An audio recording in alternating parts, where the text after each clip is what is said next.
ఇప్పటి వరకు శ్రీకృష్ణుడు ఉద్ధవ గీతలో ఉద్ధవుడికి బోధిస్తున్నటువంటి విషయాలను మనం చూసాము. 24వ అధ్యాయంలో శ్రీకృష్ణుడు సాంఖ్యతత్వాన్ని తెలియజేశారు. ఈ సాంఖ్యతత్వం కారణంగా ఏ విధంగా ఈ భౌతిక సృష్టి భగవంతుడి నుంచి ఏర్పడింది, ప్రధానం నుంచి మహతత్వం, మహతత్వం నుంచి అహంకారం, అహంకారం నుంచి పంచభూతాలు, తర్వాత మనస్సు ఎలా వస్తున్నాయి, ఇవన్నీ కూడా లయం చెందినప్పుడు ఏ విధంగా ఒక్కొక్కటిగా భగవంతుడిలోకి వెళ్ళిపోతున్నాయి అనేటువంటి విషయాన్ని మనము క్లియర్గా చూసాం. ఈ సమస్త భౌతిక సృష్టి కూడా భగవంతుడి యొక్క విశ్వరూపం, విరాట్ రూపం అనేటువంటి విషయాన్ని కూడా మనము తెలుసుకున్నాం. సృష్టింపబడేది, లయింపబడేది అంతా కూడా భగవంతుడి యొక్క నిర్దేశానుసారం జరుగుతున్నాయి. ఈ జీవులందరూ కూడా ఈ భౌతిక సృష్టిలోకి భగవంతుడు ఈ యొక్క భౌతిక సృష్టి మీద దృష్టి సారించటం మూలంగా వివిధ రూపాలని తీసుకుంటున్నారు. 84 లక్షల రకాల జీవజాతులలోకి ఒక్కొక్కళ్ళు ఒక్కొక్క రకమైనటువంటి శరీరాన్ని తీసుకుంటున్నారు. ఏ విధంగా అయితే ఘటక పదార్థం నుంచి తయారు చేయబడినటువంటి వస్తువులు, ఒక్కొక్క వస్తువుకి ఒక్కొక్క పేరు ఎలా ఉంటుందో ఆ విధంగా మనం అందరం కూడా భగవంతుడి అంశలమై ఉండి ఈ యొక్క భౌతిక విశ్వంలోకి వచ్చి ఈ భౌతికమైనటువంటి శరీరాన్ని తీసుకుని ఒక్కొక్కళ్ళం ఒక్కొక్క రకంగా ఒక్కొక్క రూపాన్ని దాల్చి ఒక్కొక్కరికి ఒక్కొక్క నామముతోటి పిలువబడుతున్నాం. కానీ నిజం ఏమిటి, రూపం మారనిది ఏమిటి, ఆధ్యాత్మికంగా ఎప్పుడూ కూడా స్థిరంగా ఉండేది ఏమిటి అని అంటే ఆత్మ. ఈ జ్ఞానాన్ని తెలుసుకున్నటువంటి మనకి ఏదైతే భ్రమ కారణంగా మనము ఈ భౌతిక విశ్వంలో శాశ్వతము అని అనుకుంటున్నామో, ఏదైతే భ్రమ కారణంగా మనము దేహాత్మ భావంలో ఉన్నామో ఆ భ్రమని కోల్పోతాం. ఏ విధంగా సూర్యుడు ఉదయించగానే చీకటి ఎలా మాయమైపోతుందో ఆ విధంగా ఈ జ్ఞానం ఉన్నటువంటి మనము అజ్ఞానాన్ని, అజ్ఞానాంధకారాన్ని దూరం చేసుకోగలుగుతాము. దాని వలన మనకి మన యొక్క నిజస్థితి తెలుస్తుంది, భగవంతుడి యొక్క గొప్పతనం తెలుస్తుంది, మన యొక్క బాధ్యత భగవంతుడి పట్ల ఏమిటి అనేటువంటి విషయాన్ని కూడా మనం తెలుసుకొని మన యొక్క స్వధర్మమైనటువంటి కృష్ణ భక్తి భావనలో మనం ఉండగలుగుతాం. ఇది సాంఖ్యతత్వాన్ని నేర్చుకోవాల్సినటువంటి ఉద్దేశం. ఈ విధంగా సాంఖ్యతత్వాన్ని కేవలం మనం ఆత్మ అని తెలుసుకున్నంత మాత్రం సాంఖ్యతత్వం అయిపోదు. మనకి పూర్తిగా భౌతికమైనటువంటి ఆ దాన్ని మొత్తాన్ని కూడా వేరు చేసి ఈ ఆధ్యాత్మికమైన దాని యొక్క మూలం ఏమిటి అనేటువంటి విషయాన్ని తెలుసుకున్నట్లయితే ఆ మూలానికి సేవ చేయడంలో మనము నియుక్తమవుతాం. ఇది మనం 24వ అధ్యాయంలో మనం తెలుసుకున్నటువంటి విషయం. ఈరోజు 25వ అధ్యాయంలో ప్రకృతి త్రిగుణములు వాటికి అతీతము. త్రిగుణాల వల్లనే మనము మాయలో ఉన్నాము, త్రిగుణాల వల్లనే మనం ఈ భౌతిక సంసారంలో ఉన్నాం. ఈ త్రిగుణాలకు సంబంధించినటువంటి జ్ఞానాన్ని పూర్తిగా తెలుసుకుంటే అప్పుడు త్రిగుణాతీతమైనటువంటి దాన్ని కూడా మనం పూర్తిగా అర్థం చేసుకోగలుగుతాము, ఆ స్థాయికి మనము వెళ్ళగలుగుతాం. సో ఈరోజు ఈ అధ్యాయంలో కృష్ణుడు ఇంకా ఏం చెప్తున్నారు అనేటువంటి విషయాన్ని మనము చూద్దాం. నాగలక్ష్మి మాతాజీ ఒకసారి సమ్మరీ చదవండి. 25వ అధ్యాయం. హరే కృష్ణ. 25వ అధ్యాయం ప్రకృతి త్రిగుణములు వాటికి అతీతము. భగవానుని దివ్య స్వభావం నిరూపించుట కొరకు మనసు నుండి ఉత్పన్నమయ్యేది త్రిగుణ వృత్తులను సత్వగుణము, రజోగుణం, తమగుణం ఈ అధ్యాయం వర్ణించు. మనో నిగ్రహము, ఇంద్రియ నిగ్రహము, ఓర్పు మున్నగునవి అమిశ్రితమైన సత్వగుణ వృత్తులు. కోరిక, యత్నము, మిథ్యాగర్వం మున్నగునవి అమిశ్రితమైన రజోగుణ వృత్తులు. క్రోధము, లోభము, మోహము అన్నవి అమిశ్రితమైన తమోగుణ వృత్తులు. త్రిగుణ మిశ్రమంలో నేను నాది అనేది భావన, మనోవాకాయముల ద్వారా ఇట్టి బుద్ధిని అనుసరించిన వ్యవహారము, ధర్మార్థ కామములందు నిష్ఠ, భౌతిక లాభం కొరకు స్వధర్మ ప్రవృత్తి లక్షణం మనకు కనబడును. సత్వగుణయుతుడు లాభాపేక్ష లేకుండా భక్తిభావంతో శ్రీహరిని అర్చించును. ఇంకొక పక్క భగవదర్శన ఫలమును కోరువాడు రజోగుణయుతుడే ఉండును. హింసాభిలాషి తమో గుణయుతుడే ఉండును. ఈ సత్వ రజస్తమో గుణములు సూక్ష్మగు జీవుని ఎందే ఉన్నవి కాగా భగవానుడు ఈ ప్రకృతి త్రిగుణములకు అతీతుడై ఉన్నాడు. ద్రవ్యము, దేశము, కార్యఫలము, కాలము, కార్యము వెనుకనున్న జ్ఞానము, కర్మ, కర్త, శ్రద్ధ, అవస్థ, ఆధ్యాత్మిక ప్రగతి, మరణాంతర గమ్యము అన్నవి త్రిగుణమయములై ఉండి భేదము, తారతమ్యములను బట్టి ప్రకటమగుచుండును. కానీ భగవంతుడికి సంబంధించిన వస్తువులు, అతనికి సంబంధించిన ప్రదేశములు, అతనిపై ఆధారపడిన సుఖము, అతని అచనలో నెలకొన్న కాలము, అతనికి సంబంధించిన జ్ఞానము, అతనికి సమర్పించబడిన కర్మము, అతని ఆశ్రయంలో పనిచేసేది కర్త, భక్తి యోగం ముందు శ్రద్ధ, ఆధ్యాత్మికత వైపునకు ప్రగతి, భగవద్ధామం అనేది గమ్యంలో అన్నియు గుణాతీతములు. సంసార చక్రం నందున్న జీవునికి నానా విధములైన గతులు, జీవన స్థితులు ఉన్నవి. ఇవన్నీయును గుణములపైన, గుణాధీనముల కామ్య కర్మాలపైన ఆధారపడి ఉన్నాయి. కేవలం విశుద్ధ భక్తి యోగ సాధన చేతనే మనోజనితమగు త్రిగుణములను మనుషుడు జయింపగలడు. జ్ఞాన విజ్ఞానములను కలిగినాడు సామర్థ్యం కలిగిన మానవ జన్మను పడిసినంతటా బుద్ధిమంతుడు మనుషుడు త్రిగుణ సంపర్కమును విడిచి దేవదేవుని అర్చింపవలను. తొలుత సత్వగుణ వృద్ధి చే అతడు రజస్తమో గుణమును జయించగలడు. పిదప చేతనమును ఆధ్యాత్మిక స్థితికి చేర్చుట ద్వారా సత్వగుణమును అతడు జయింపవచ్చును. ఆ సమయమున మనుషుడు పూర్తిగా త్రిగుణయుక్తుడై సూక్ష్మదేహమును అంటే మనోబుద్ధి అహంకారమును విడిచి భగవత్ సాంగత్యంలో పడగను. సూక్ష్మ తొడగును నశింపచేయట ద్వారా జీవుడు భగవంతుని ముఖాముఖి దర్శించగలిగి అతనికి అనుగ్రహం చే పరమ పూర్ణత్వమును పడగను. Thank you. ఓకే, ఏవైతే ఇవి ఉన్నాయో ఈ యొక్క త్రిగుణాలు ఉన్నాయో ఈ త్రిగుణాలకి అతీతంగా మనము మారాల్సినటువంటి అవసరం ఉంది. మనము త్రిగుణాల ప్రభావంలో కర్మలు చేస్తున్నామా, త్రిగుణాల ప్రభావంలో ఆలోచనలు చేస్తున్నామా, లేదంటే త్రిగుణాతీతంగా మనం ఉన్నామా అనేటువంటి విషయం మనల్ని మనం చెక్ చేసుకోవాల్సినటువంటి అవసరం ఉంది. మనం అందరం కృష్ణ భక్తి భావంలోనే ఉన్నాం, మనం అందరం కృష్ణ భక్తులుగా ఉన్నాం. అయినా మన కర్మలు ఇంకా గుణ ప్రభావాలతో ఉన్నాయా, గుణ ప్రభావాలతో లేవా, త్రిగుణాతీతంగా ఉన్నాయా, ఇది మనం చెక్ చేసుకోకపోతే ఆధ్యాత్మికంగా పురోగమించడం అనేటువంటిది సాధ్యం కాదు. అందుకనే ఇక్కడ ఏ పని గుణ ప్రభావంలో ఉన్నట్లు, ఏ పని గుణ ప్రభావంలో లేనట్టు, ఏ ఆలోచన గుణ ప్రభావంలో ఉన్నట్లు, ఏ ఆలోచన గుణ ప్రభావంలో లేనట్లు అనేటువంటి విషయం మనకి ఈరోజు ప్రకృతి త్రిగుణములు మరియు వాటికి అతీతము అంటే త్రిగుణాతీతము ఏవైతే ఉన్నాయో అవి మనము అర్థం చేసుకుంటే అప్పుడు మనం చేసే ప్రతి కర్మ మనకి ఎవరో చెప్పవసరం, నువ్వు తప్పు చేస్తున్నావు లేదంటే నువ్వు రైట్ చేస్తున్నావు అనేటువంటి విషయం మనకి ఎవరో చెప్పి సరి చేయని అవసరంలా, మనకి మనమే సరి చేసుకోవచ్చు ఏది తప్పు ఏది ఒప్పు అనేటువంటి విషయం. అది మనం ఈ అధ్యాయం ద్వారా మనం పూర్తిగా ఆ జ్ఞానాన్ని పొందితే అప్పుడు మనం చేసేటువంటి ప్రతి కర్మ కూడా కర్మబంధనానికి కారణం కాకుండా కేవలం మనం ఆధ్యాత్మికంగా పురోగమించడానికి ఉపయోగపడి భగవంతుడి యొక్క ధామాన్ని మనకి గమ్యంగా మార్చగలిగినటువంటి జ్ఞానం ఈరోజు మనము పొందుతాం. ఓకే, 1వ శ్లోకం శ్రీవాణి మాతాజీ. శ్రీ భగవానువాచ శ్రీ భగవానువాచ గుణానామ సమ్మిశ్రాణాం పుమాన్యేన యతా భవేత్ గుణానామ సమ్మిశ్రాణాం పుమానేన యథా భవేత్ తన్మే పురుషవర్యేధం ఉపధారయ సంశతః.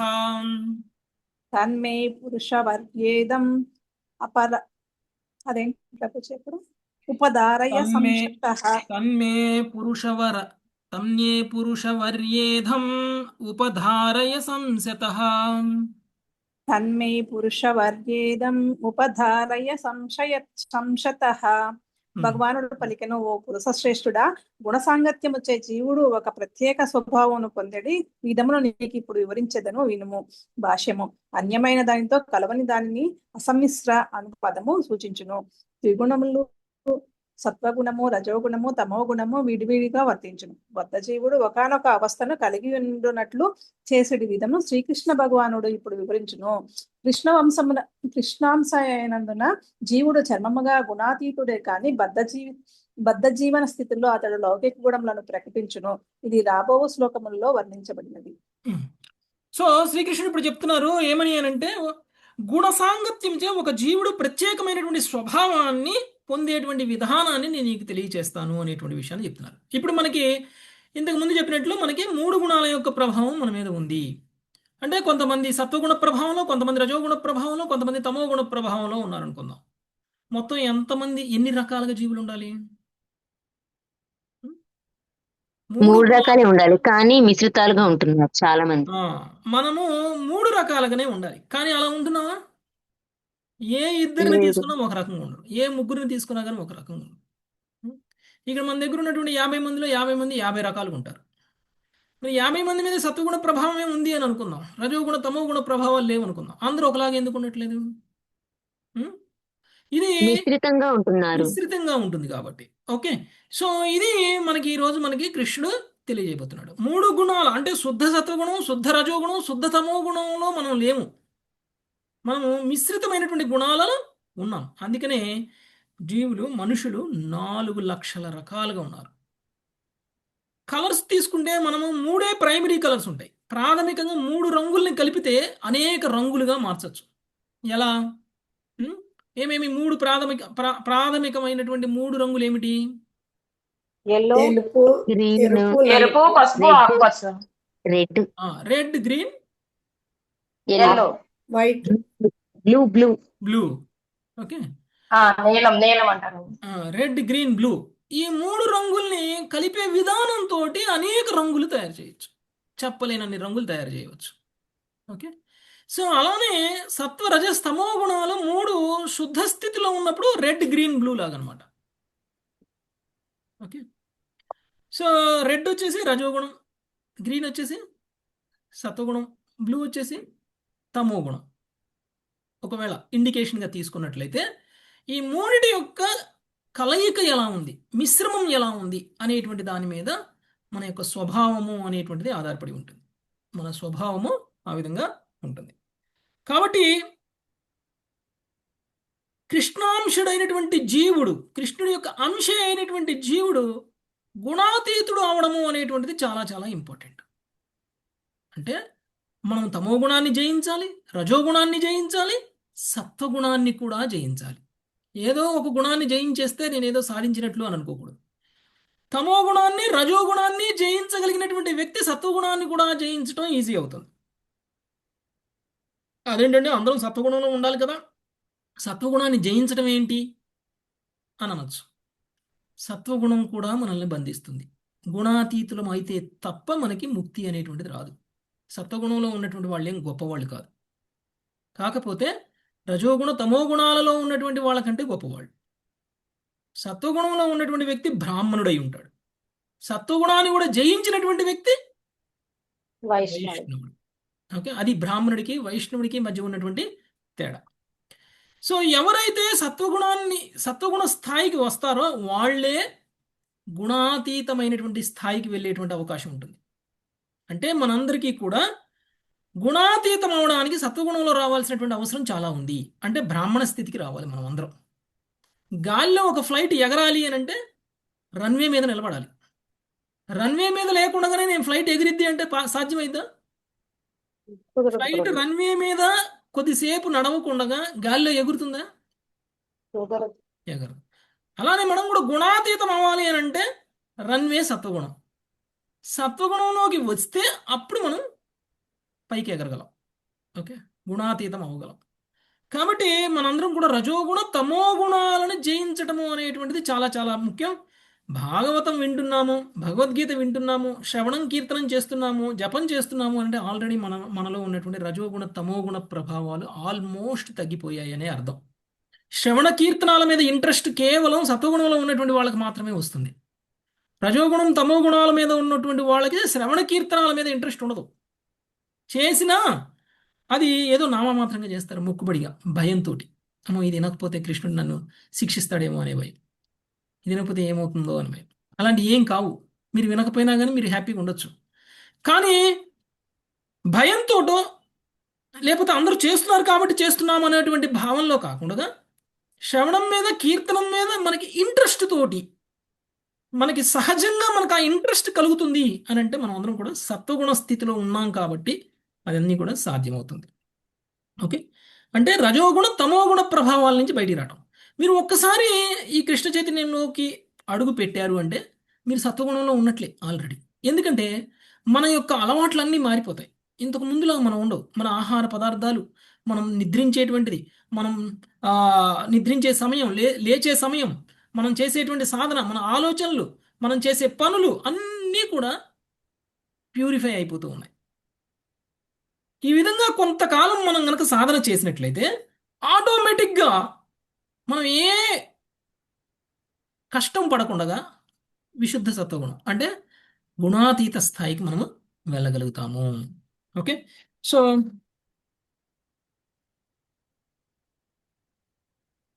సో ఈరోజు మనము ఇంకా ఏం చెప్తున్నారు అనేటువంటిది చూద్దాం. ఈ గుణ ప్రభావంలో ఎలా వివిధ రకాలైనటువంటి స్వభావాలని మనుషులు కలిగి ఉంటారు అనేటువంటిది చూద్దాం. లావణ్య మాతాజీ.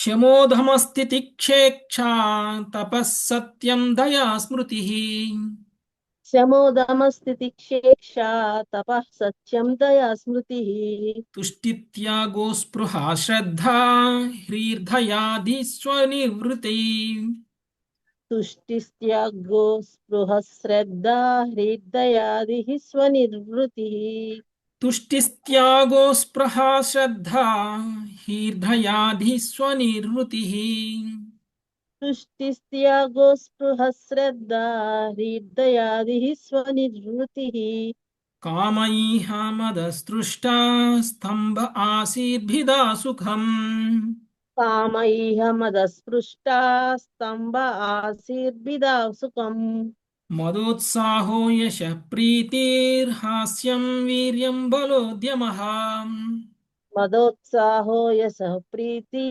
ఆస్యం వీర్యం బలోద్యమః క్రోధో లోభో నృతం హింసా యచ్నాదంబ క్లమ కలిః క్రోధో లోభో నృతం హింసా యచ్చ దంభః క్లమః కలిః శకమో శోకమోహో విషాదార్తి నిద్రాశాభీరనుద్యమః శోకమోహో విషాదార్తి నిద్రాశాభీరనుద్యమః సత్వస్య రజస్ అశ్చైతాస్తమసశ్చానుపూర్వశః సత్వస్య రజసచ్చైతాస్తమసచ్చానుపూర్వశః వృద్ధయో వర్ణిత ప్రాయ సన్నిపాతమథో శృణు వృత్తయో వర్ణిత ప్రాయ సన్నిపాతామదో శృణు మనో ఇంద్రియ నిగ్రహము ఓర్పు విచక్షణ తపస్సు సత్యము దయ భూత భవిష్యత్తులను సావధానంగా పరీక్షించుట ఏ స్థితి అందైనను సంతుష్టి త్యాగము ఇంద్రియ భోగ విరక్తి గురువునందు శ్రద్ధ అనుచిత కార్యం పట్ల సిగ్గు దానము సరళత్వము వినమ్రత ఆత్మసంతృప్తి అన్నవి సత్వగుణ లక్షణములు భౌతిక వాంఛ తీవ్ర యత్నము మదము లాభం నందును అసంతృప్తి మిథ్యాగర్వము భౌతిక పురోగతికై ప్రార్థించుట తనను భిన్నముగాను ఇతరుల కనను శ్రేష్టముగాను భావించుట ఇంద్రియ భోగము యుద్ధోత్సాహము పొగడ్తను వినుటలో ప్రియత్వము ఇతరులను హేళన చేసే ప్రవృత్తి స్వీయ పరాక్రమం గురించి చెప్పుకొనుట స్వబలముచే స్వీయ కార్యములను సమర్థించుకొనుట అనునవి రజోగుణ లక్షణములు క్రోధము లోభము శాస్త్ర ప్రమాణము లేకుండా మాట్లాడుట హింస పరన్నా బుక్కుగా జీవించుట కపటత్వము అలసట కలహము శోకము మోహము దుఃఖము విషాదము అతి నిద్ర పేరాశ భయము సోమర్తనము తమోగుణ లక్షణములు ఇక ఈ గుణముల మిశ్రణమును గురించి వినుము.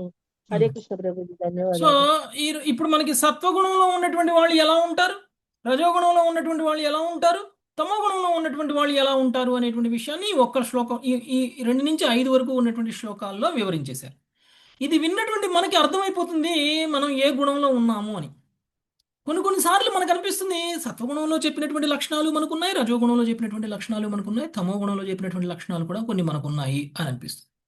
కానీ ఇక్కడ చెప్పినటువంటి పూర్తిగా సత్వగుణంలో ఉన్నటువంటివి, పూర్తిగా రజోగుణంలో ఉన్నటువంటివి, పూర్తిగా తమో గుణంలో ఉన్నటువంటి లక్షణాల గురించి మాట్లాడారు. తర్వాత మిశ్రమమైనటువంటి గుణాల యొక్క ప్రభావంలో ఉన్నటువంటి వ్యక్తి యొక్క లక్షణాలు ఎలా ఉంటాయి అనేటువంటిది రాబోయే శ్లోకాల్లో మనకి కృష్ణుడు తెలియజేయబోతున్నాడు. అయితే ముందుగా సత్వగుణంలో ఉన్నటువంటి వ్యక్తి ఎలా ఉంటాడు, ఆయన లక్షణాలు ఎలా ఉంటాయి అనేటువంటి విషయాన్ని కనుక మనం చూసినట్లయితే, ఇంద్రియ నిగ్రహము మనో నిగ్రహము. ఒక వ్యక్తి సత్వగుణంలో ఉన్నాడు అని అంటే ఆ వ్యక్తి మనస్సుని నియంత్రించగలడు, ఇంద్రియాలను నియంత్రించగలడు. మనం రోడ్డు మీద వెళ్తున్నాం, ఏదైనా చూసాం, దాన్ని కొనాలి, దాన్ని తినాలి, దాన్ని అనుభవించాలి, దాన్ని మనం పొందాలి అనేటువంటి ఆశ ఎప్పుడైతే ఉంటుందో అది సత్వగుణం కాదు. కోరిక, మనసులో కోరిక ఉంటుంది. కానీ ఒకవేళ కోరిక ఉండడం తప్ప అంటే తప్పేం కాదు. కానీ ఆ కోరికను కూడా మనము నియంత్రించగలిగితే ఇది సరైనటువంటి సమయం కాదు. మనం ఏకాదశి ఉపవాసం చేస్తాం. ఏకాదశి ఉపవాసం చేసినటువంటి రోజు చాలామంది వాళ్ళ ఆఫీసులకు వెళ్తూ ఉంటారు, వాళ్ళ వ్యాపారాలకు వెళ్తూ ఉంటారు, వాళ్ళ పనులు చేసుకుంటూ ఉంటారు. అలా చేసేటువంటి క్రమంలో మనం పొద్దు నుంచి సాయంత్రం దాకా ఆకలితో ఉన్నప్పుడు, ఆకలితో ఉన్నటువంటి సమయంలో మనం ఏదైనా చూసామనుకోండి, మంచి వాసన వచ్చింది అనుకోండి, తినేటువంటిది రుచికరమైనటువంటి వాసన వచ్చింది అనుకోండి, మనకి ఏమనిపిస్తుంది? ఆలోచన తిందామా అనిపిస్తుంది కదా. అప్పుడే మన నియంత్రణ ఏమిటి, మనలో ఉన్నటువంటి నియంత్రణ ఏమిటి అనేటువంటి విషయం మనకు అర్థమవుతుంది. ఇది తినచ్చా లేదా, నేను ఈరోజు ఏకాదశి ఉపవాసం చేస్తున్నాను కాబట్టి ఈరోజు నేను తినకూడదు అనేటువంటిది మనం నియంత్రించుకుంటాం. అదే కొంతమంది సరే చేద్దాము అని మొదలుపెట్టి కూడా సాయంకాలం అయ్యే సమయానికి ఇక ఉండలేక, ఆ సమయానికి ఎవరో ఏదో రుచి చూపిస్తే, లేదంటే ఏదో కళ్ళకు పడితే వెంటనే దాన్ని తినేసి ఇంక అయితే అయిందిలే, ఇన్నాళ్ళు నేను ఈ మాత్రం కూడా చేయలేదు, ఇప్పుడన్నా నేను ఈ మాత్రం చేశాను, ఈరోజు పూర్తి చేయలేకపోతే చేయకపోయినా హాఫ్ డే అన్న చేశాను కదా అని చెప్పేసి హాఫ్ డే తర్వాత ఏకాదశి ఉపవాసాన్ని బ్రేక్ చేసేటువంటి అవకాశాలు కూడా చాలామంది చేస్తూ ఉంటారు. ఎందుకు ఇది ఎందుకు ఇది అంటే మనలో ఉన్నటువంటి కోరికలని మనం నియంత్రించుకోలేకపోతున్నాం, మన ఇంద్రియాలని మనం నియంత్రించుకోలేకపోతున్నాం, మన మనస్సుని మనం నియంత్రించుకోలేకపోతున్నాం. అందువలన మనం చేస్తున్నటువంటి వ్రతాన్ని కూడా మనం భంగం చేసేటువంటి అవకాశం ఉంది. కాబట్టి ఒకవేళ వ్యక్తి కనుక సత్వగుణ స్థితిలో ఉన్నట్లయితే నియంత్రించుకుంటాడు. చి ఇది నేను తినకూడదు, ఈ రోజు నేను తినకూడదు, రేపటి వరకు ఆగాల్సిందే, రేపటి వరకు నేను నియంత్రించుకోవాల్సిందే. అందుకని మనం చూడండి, మన మనస్సుని నియంత్రించడం కోసం చేసేటువంటి సాధన ఏదైతే ఉందో అదే మనం చేస్తున్నటువంటి తపస్సు. పొద్దున్నే లేవలేం, ఈ ఒక్కరోజు జపం వదిలేస్తే ఏమవుతుందిలే అని అనుకుంటాం, ఈ ఒక్కరోజు చేయకపోతే ఏమవుతుంది, ఈరోజు పొద్దున్నే 4ంటికే చేయాల్సిన 5ంటికే చేయాల్సిన అవసరం ఏముంది, 8ంటికి లేచిన తర్వాత చేస్తలే ఈ ఒక్కరోజుకి. ఇదంతా కూడా మనం సత్వగుణంలో లేకపోవడం వల్ల జరుగుతుంది. ఎవరైతే క్రమశిక్షణగా ఏది ఏమైనా సరే లేవగలిగినా లేవలేకపోయినా బద్ధకం ఉన్నా లేవాల్సిందే, అంటే మన నిద్రను కూడా నియంత్రించడం, అది కూడా ఒక రకంగా సెన్స్ ఎంజాయ్మెంటే, అది కూడా ఇంద్రియ భోగమే, నిద్రపోవడం కూడా ఇంద్రియ భోగమే. మన మనస్సుని కూడా మనం నియంత్రించి బలవంతంగా అయినా సరే కొద్ది రోజులు లేచి చూడండి, ఆ తర్వాత లేవడం అనేటువంటిది మనకు అలవాటు అయిపోతుంది. మార్నింగ్ తెల్లవారుజామున 4:30 కల్లా లేవడం అనేటువంటిది మనకి పూర్తిగా అలవాటుగా మారిపోతుంది. సో మన సాధన అనేటువంటిది మనకి ఇబ్బంది లేకుండా అయిపోతుంది. అంటే ముందు మనము ఈ సాధన మనకి ఏం చేస్తుంది అంటే మన మనస్సు ఇంద్రియాల యొక్క నియంత్రణను తీసుకొస్తుంది. అంటే ఏమవుతుంది అన్నట్లు, రజోగుణ తమోగుణ ప్రభావంలో ఉన్నటువంటి మనల్ని సత్వగుణ ప్రభావంలోకి తీసుకొస్తుంది. సత్వగుణ ప్రభావంలో ఉన్నటువంటి వ్యక్తి ఇంద్రియాలని మనస్సుని నియంత్రిస్తాడు. తర్వాత ఓర్పు, పేషెన్సీ, వెంటనే రియాక్ట్ అవ్వరు, వెంటనే ఏదో ఒకటి అనేసారు, వెంటనే ఎవరితోటి గొడవ పెట్టుకోవాలి అని అనుకోరు, సహనాన్ని పాటిస్తారు. ఒకవేళ మనం చేస్తున్నటువంటి సాధన వల్ల మనకు రావాల్సినటువంటి రిజల్ట్ వెంటనే రాకపోయినా సహనాన్ని ప్రదర్శిస్తారు. సమయం వచ్చినంత వరకు వాళ్ళు ఆ సహనం అనేటువంటిది ప్రదర్శిస్తారు. విచక్షణ, ఇది తప్పు, ఇది ఒప్పు, ఇలా చేయొచ్చు, ఇలా చేయకూడదు అనేటువంటి విచక్షణని వాళ్ళు కలిగి ఉంటారు. టెంప్ట్ అయిపోరు, ఏదో చేసేసేయాలి, ఎవరినో ఒకటి ఏదో ఒకటి అనేసేయాలి, ఆవేశంతో ఆరాటంతో ఎవరు కూడా వీళ్ళు పనిచేయాలి. చాలా సాత్వికంగా ఉన్నటువంటి వ్యక్తులు చూస్తే చాలా నెమ్మదిగా, చాలా వాళ్ళ మొహం చూస్తేనే ప్రశాంతంగా కనిపిస్తుంది మనకి. ఓకే, తర్వాత తపస్సు, వాళ్ళు నిజంగానే సత్వగుణ స్థితిలో ఉన్నటువంటి వాళ్ళు పొద్దున్నే లేవడము, అర్చన విగ్రహ ఆరాధన చేయడము, వాళ్ళ యొక్క జపం చేయడము, వాళ్ళ యొక్క సాధన చేయడము, వాళ్ళు భగవద్గీత భాగవత శ్రవణం చేయడము, తర్వాత కీర్తనం చేయడము, ఇవన్నీ కూడా ఒక తపస్సు. జన్మాష్టమి సమయంలో, లేకపోతే ఆచార్యుల యొక్క ఆవిర్భావ తిరోభావ సమయాలలో, లేకపోతే ఏకాదశి సమయంలో ఉపవాసం ఉండడం కూడా తపస్సే. ఓకే, సో ఈ విధంగా తపస్సు అనేటువంటిది వాళ్ళ జీవితంలో ఒక భాగం అయిపోతుంది, దాన్ని ఇష్టంగా కూడా చేస్తారు. అలా చేయడము అనేటువంటిది సత్వగుణ స్థితిలో ఉన్నటువంటి వాళ్ళు మాత్రమే చేయగలుగుతారు, ఎవరు పడితే వాళ్ళు చేయలేరు. ఓకే, ఒక క్రమశిక్షణ అనేటువంటిది రజోగుణ తమోగుణంలో ఉన్నటువంటి వాళ్ళకి ఉండదు. ఏది లాభాన్ని ఇస్తే, ఏది ఆనందాన్ని ఇస్తే అది ఎప్పుడు ఇస్తే అప్పుడు చేసేయడం కాదు క్రమశిక్షణ అంటే. క్రమశిక్షణ అంటే దానివల్ల మనకి ఎంత లాభం కలుగుతుంది, ఎంత నష్టం కలుగుతుంది అనేటువంటి దాన్ని పక్కన పెట్టి, ఇది ఈ సమయంలో చేయాలి, ఈ సమయంలో చెయ్యకూడదు అనేటువంటి విచక్షణ పొంది ఎలా ఉండాలి అనే విధంగా శాస్త్ర ప్రకారం చెప్పబడిందో అలానే ఉండేటువంటి వ్యక్తి నిజమైనటువంటి తపస్సుని ఆచరిస్తున్నట్లు. ఓకే, నిజంగా చెప్పాలంటే మనం భగవద్గీత భాగవతాన్ని ఈ సమయంలో కూర్చొని వినడం కూడా తపస్సే. తపస్సు కాకపోతే మనం ఇంతసేపు కూర్చోలేం, గంట సేపు మనం కూర్చొని ఒక వ్యక్తి మాట్లాడుతూ ఉంటే 40 మంది వ్యక్తులు జస్ట్ వినడం అంటే అది తపస్సు కాదండి. నిద్ర వస్తుంటుంది చాలామందికి, పక్కన వాళ్ళు వీళ్ళు పిలుస్తూ ఉంటారు, చాలా డిస్టర్బెన్స్లు ఉంటాయి, వాళ్ళు వీళ్ళు మాట్లాడిస్తున్నా కానీ మనం అవన్నీ డిస్ట్రాక్షన్స్, డీవియేషన్స్ నుంచి అన్నిటినీ కూడా మనం పక్కన పెట్టి ప్రశాంతంగా మనం కూర్చొని వినాలి అనేటువంటి ఆలోచన, వినడం, తర్వాత దాన్ని విశ్లేషించడం, దాని గురించి మాట్లాడడం, దాని గురించి స్మరణం చేయడం, ఇదంతా కూడా ఒక పెద్ద తపస్సు. చాలా తపస్సు. తపస్సుగా కనుక మనం ఇది చెయ్యకపోతే ఈ తెలుసుకున్నటువంటి జ్ఞానం అనేటువంటిది మన మీద ప్రభావం చూపించదు. మనలో ట్రాన్స్ఫర్మేషన్, మనలో మార్పు అనేటువంటిది తీసుకురాదు. మనం ఒక తపస్సుగానే చేయాలి. 8 గంటలు అవ్వగానే ఎవరు ఎక్కడున్నా కానీ వచ్చి ఇక్కడ కూర్చుంటాం మనం. అదొక తపస్సు కదా. మన చేతిలో ఉన్న పనులన్నీ వదిలేస్తాం. మనం చేయాల్సిన పనులు, మాటలు అన్నీ వదిలేసి మనం కేవలం భాగవతం వినడం కోసం మాత్రమే ఒక సమయాన్ని కేటాయిస్తున్నాము అని అంటే అది నిజంగా మనం చేస్తున్నటువంటి తపస్సే. కాబట్టి కృష్ణ చైతన్యంలో మనం చేసేటువంటి ప్రతి పని కూడా క్రమశిక్షణగా ఒక తపస్సులానే చేస్తున్నాం మనం. కాబట్టి సత్వగుణ స్థితిలో ఉన్నటువంటి వ్యక్తులు మాత్రమే ఇలా చేయగలరు. సత్యము, మనకి తప్పు మాట్లాడాలి, అబద్ధం మాట్లాడాలి అని అంటే మనసు ఒప్పదు. ఎట్టి పరిస్థితుల్లోనూ మనము అబద్ధం మాట్లాడం. అబద్ధం మాట్లాడితేనే మనము చేస్తున్నటువంటి తప్పు అని మనకు అనిపిస్తుంది. మన మనసు మనకి చెప్తుంది. మనం ఒకవేళ పొరపాటున ఏదైనా అబద్ధం మాట్లాడినా, ఒక వ్యాపార నిమిత్తము, లేదు అని అంటే మన ఉద్యోగంలో భాగంగానో ఏదైనా ఒక అబద్ధం చెప్పినా కానీ వెంటనే మనకి రియలైజేషన్ వస్తుంది, ఇది తప్పు, ఇలా చేయకూడదు అని. కానీ వృత్తిపరంగా తప్పనిసరి పరిస్థితుల్లో కొంతమంది చేసినా కానీ అది తప్పు అనేటువంటి విషయం మనకు తెలుస్తుంది. కానీ అది కృష్ణ చైతన్యంలో ఉండి కనుక తన వృత్తిని నెరవేర్చడం కోసం, తన వృత్తి ధర్మంగా తన ఒకవేళ చేయాల్సినటువంటి పరిస్థితి వస్తే అది కూడా తప్పు కాదు, అసత్యం కాదు. ఇప్పుడు ధర్మరాజు కృష్ణుడు చెప్తే అబద్ధం ఆడాడు, అది అసత్యం అవుతుందా? కృష్ణుడు చెప్తే ధర్మమే అవుతుంది. కృష్ణుడు చెప్పాడు కాబట్టి ధర్మం అవుతుంది. కృష్ణ చైతన్యంలో ఏ పని చేసినా కానీ అసత్యము, సత్యము, అధర్మము, ధర్మము, తప్పు, ఒప్పు అనేటువంటిది ఉండదు. కృష్ణ చైతన్యంలో ఏ కర్మైనా సరే ఒప్పే. కృష్ణ చైతన్యంలో ఏ పనైనా కానీ కరెక్టే. కృష్ణ చైతన్యంలో ఏ మాట అయినా కానీ సత్యమే. ఓకే, అందుకనే కృష్ణ చైతన్యంలో ఉన్నటువంటి వ్యక్తి మాట్లాడిన మాటలు నిజం చేయడానికి భగవంతుడే కష్టపడతాడు, మనం కాదు కష్టపడాల్సిందే. ఒకవేళ విశుద్ధ వైష్ణవుడు ఏదైనా ఒక మాట ఇచ్చాడు అనుకో, ఇది జరగంది కూడా జరిగింది అని చెప్పాడు అనుకోండి, భగవంతుడు అది జరిగిస్తారు. అందుకనే వైష్ణవుల మాట చాలా పవర్ఫుల్ అనమాట. వైష్ణవులు ఏదైనా జరుగుతుంది అని చెప్పారు అని అంటే భగవంతుడు అది జరగడానికి కావాల్సినటువంటి ప్రయత్నాలన్నీ చేస్తారు. ఓకే, అది అప్పటి వరకు సత్యం కాకపోయినా మాట్లాడినటువంటి మాటను అప్పటి నుంచి సత్యం చేయడం సత్యం అయిపోతుంది. కాబట్టి కృష్ణ చైతన్యంలో ఉన్నటువంటి వ్యక్తి సత్యాసత్యాల గురించి ఆలోచించాల్సినటువంటి అవసరం లేదు. ఇంతకుముందు మనం ఒక స్టోరీ కూడా చెప్పుకున్నాం. ఒక దొంగ జీవితం మొత్తం దొంగతనం చేసి జీవితాంతంలో తనకు వచ్చినటువంటి రియలైజేషన్ తోటి దొంగిలించిన సొమ్ము మొత్తం కృష్ణుడు మందిరాన్ని కట్టడానికి ఉపయోగిస్తే తను చేసినటువంటి దొంగతనం కూడా ఆధ్యాత్మికం అయిపోయింది, కృష్ణ చైతన్యమే అయిపోయింది. అది కూడా తప్పు కాలేదు కదా. ఇంతకుముందు మనం ఈ స్టోరీ చెప్పుకున్నాం. అంటే కృష్ణ చైతన్యంలో పలానా కర్మ తప్పు, పలానా కర్మ రైటు అనేటువంటిది ఉండదు.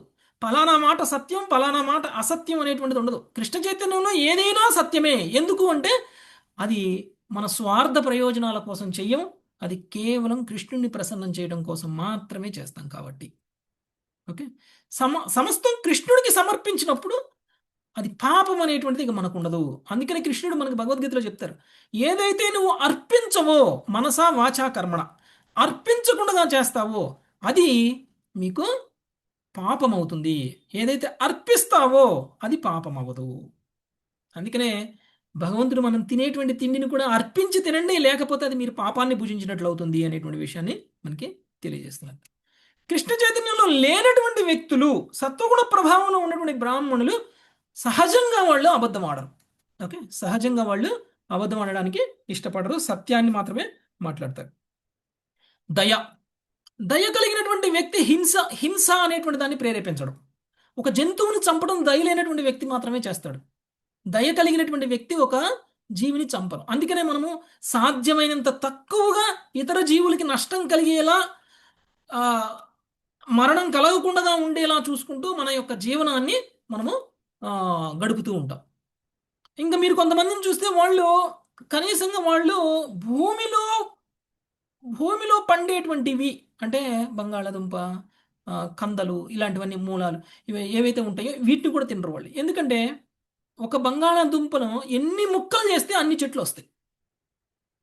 ఒక బంగాళాదుంపని 1,00,000 ముక్కలు చేశారనుకోండి, 1,00,000 చెట్లు వస్తాయి. అంటే మనం బంగాళాదుంప ఒకటి తింటే 1,00,000 చెట్లను చంపింది అంతా సమానం. లేదంటే ఎన్ని చెట్లు చేయగలిగితే, ఎన్ని ముక్కలు చేయగలిగితే, ఎన్ని పీసులు చేయగలిగితే అన్ని పీసుల్ని చంపిందంత సమానం. అందుకని అది ప్రకృతికి మనం కలిగిస్తున్నటువంటి చాలా నష్టం. సో ఆ విధంగా వాళ్ళు బంగాళాదుంపలు తినటం మానేస్తారు. జైన్స్ వాళ్ళు అలానే తింటారు. సాధ్యమైనంత తక్కువగా ప్రకృతికి నష్టాన్ని కలిగిస్తూ మన జీవనాన్ని మనం గడపడము అనేటువంటిది దయగలిగినటువంటి వ్యక్తి మాత్రమే చేయగలుగుతాడు. ఓకే, అందుకనే మనుష్యులు మాంసాహారం తినేటువంటి వ్యక్తులు ప్రత్యేకించి వాళ్ళలో దయాగుణం నశిస్తుంది.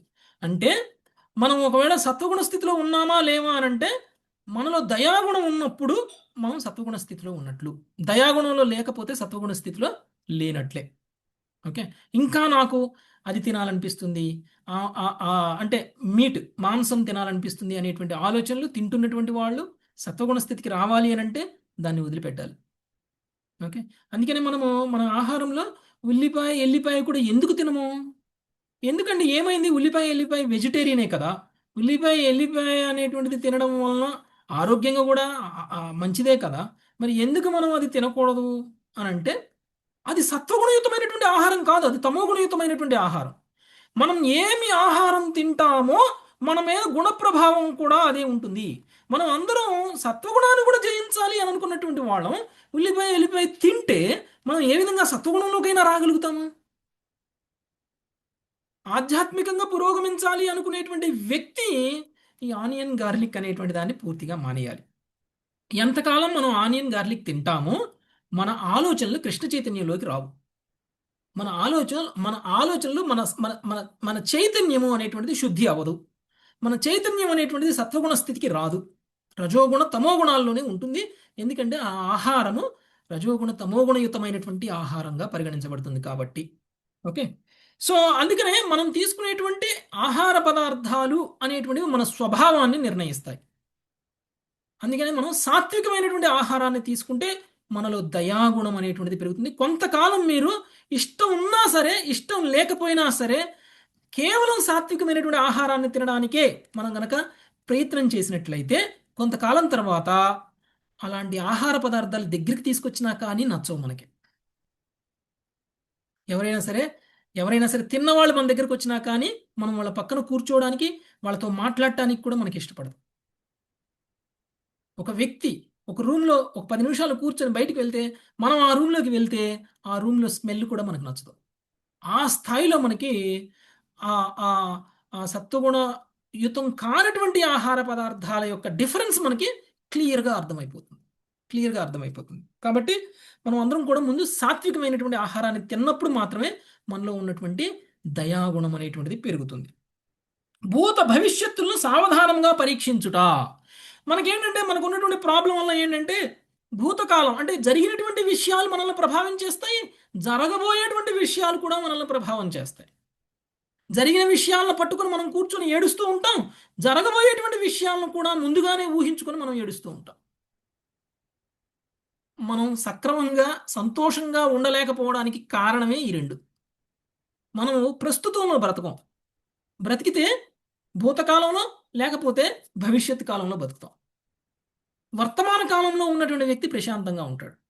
ఓకే, భూత భవిష్యత్తులను సావధానంగా పరీక్షించుట. ఓకే, అందులో మంచి చెడు ఏమిటి అనేటువంటిది మనం చూడాలి. అది మన మీద ప్రభావాన్ని చూపించే విధంగా మనము ఉండకూడదు.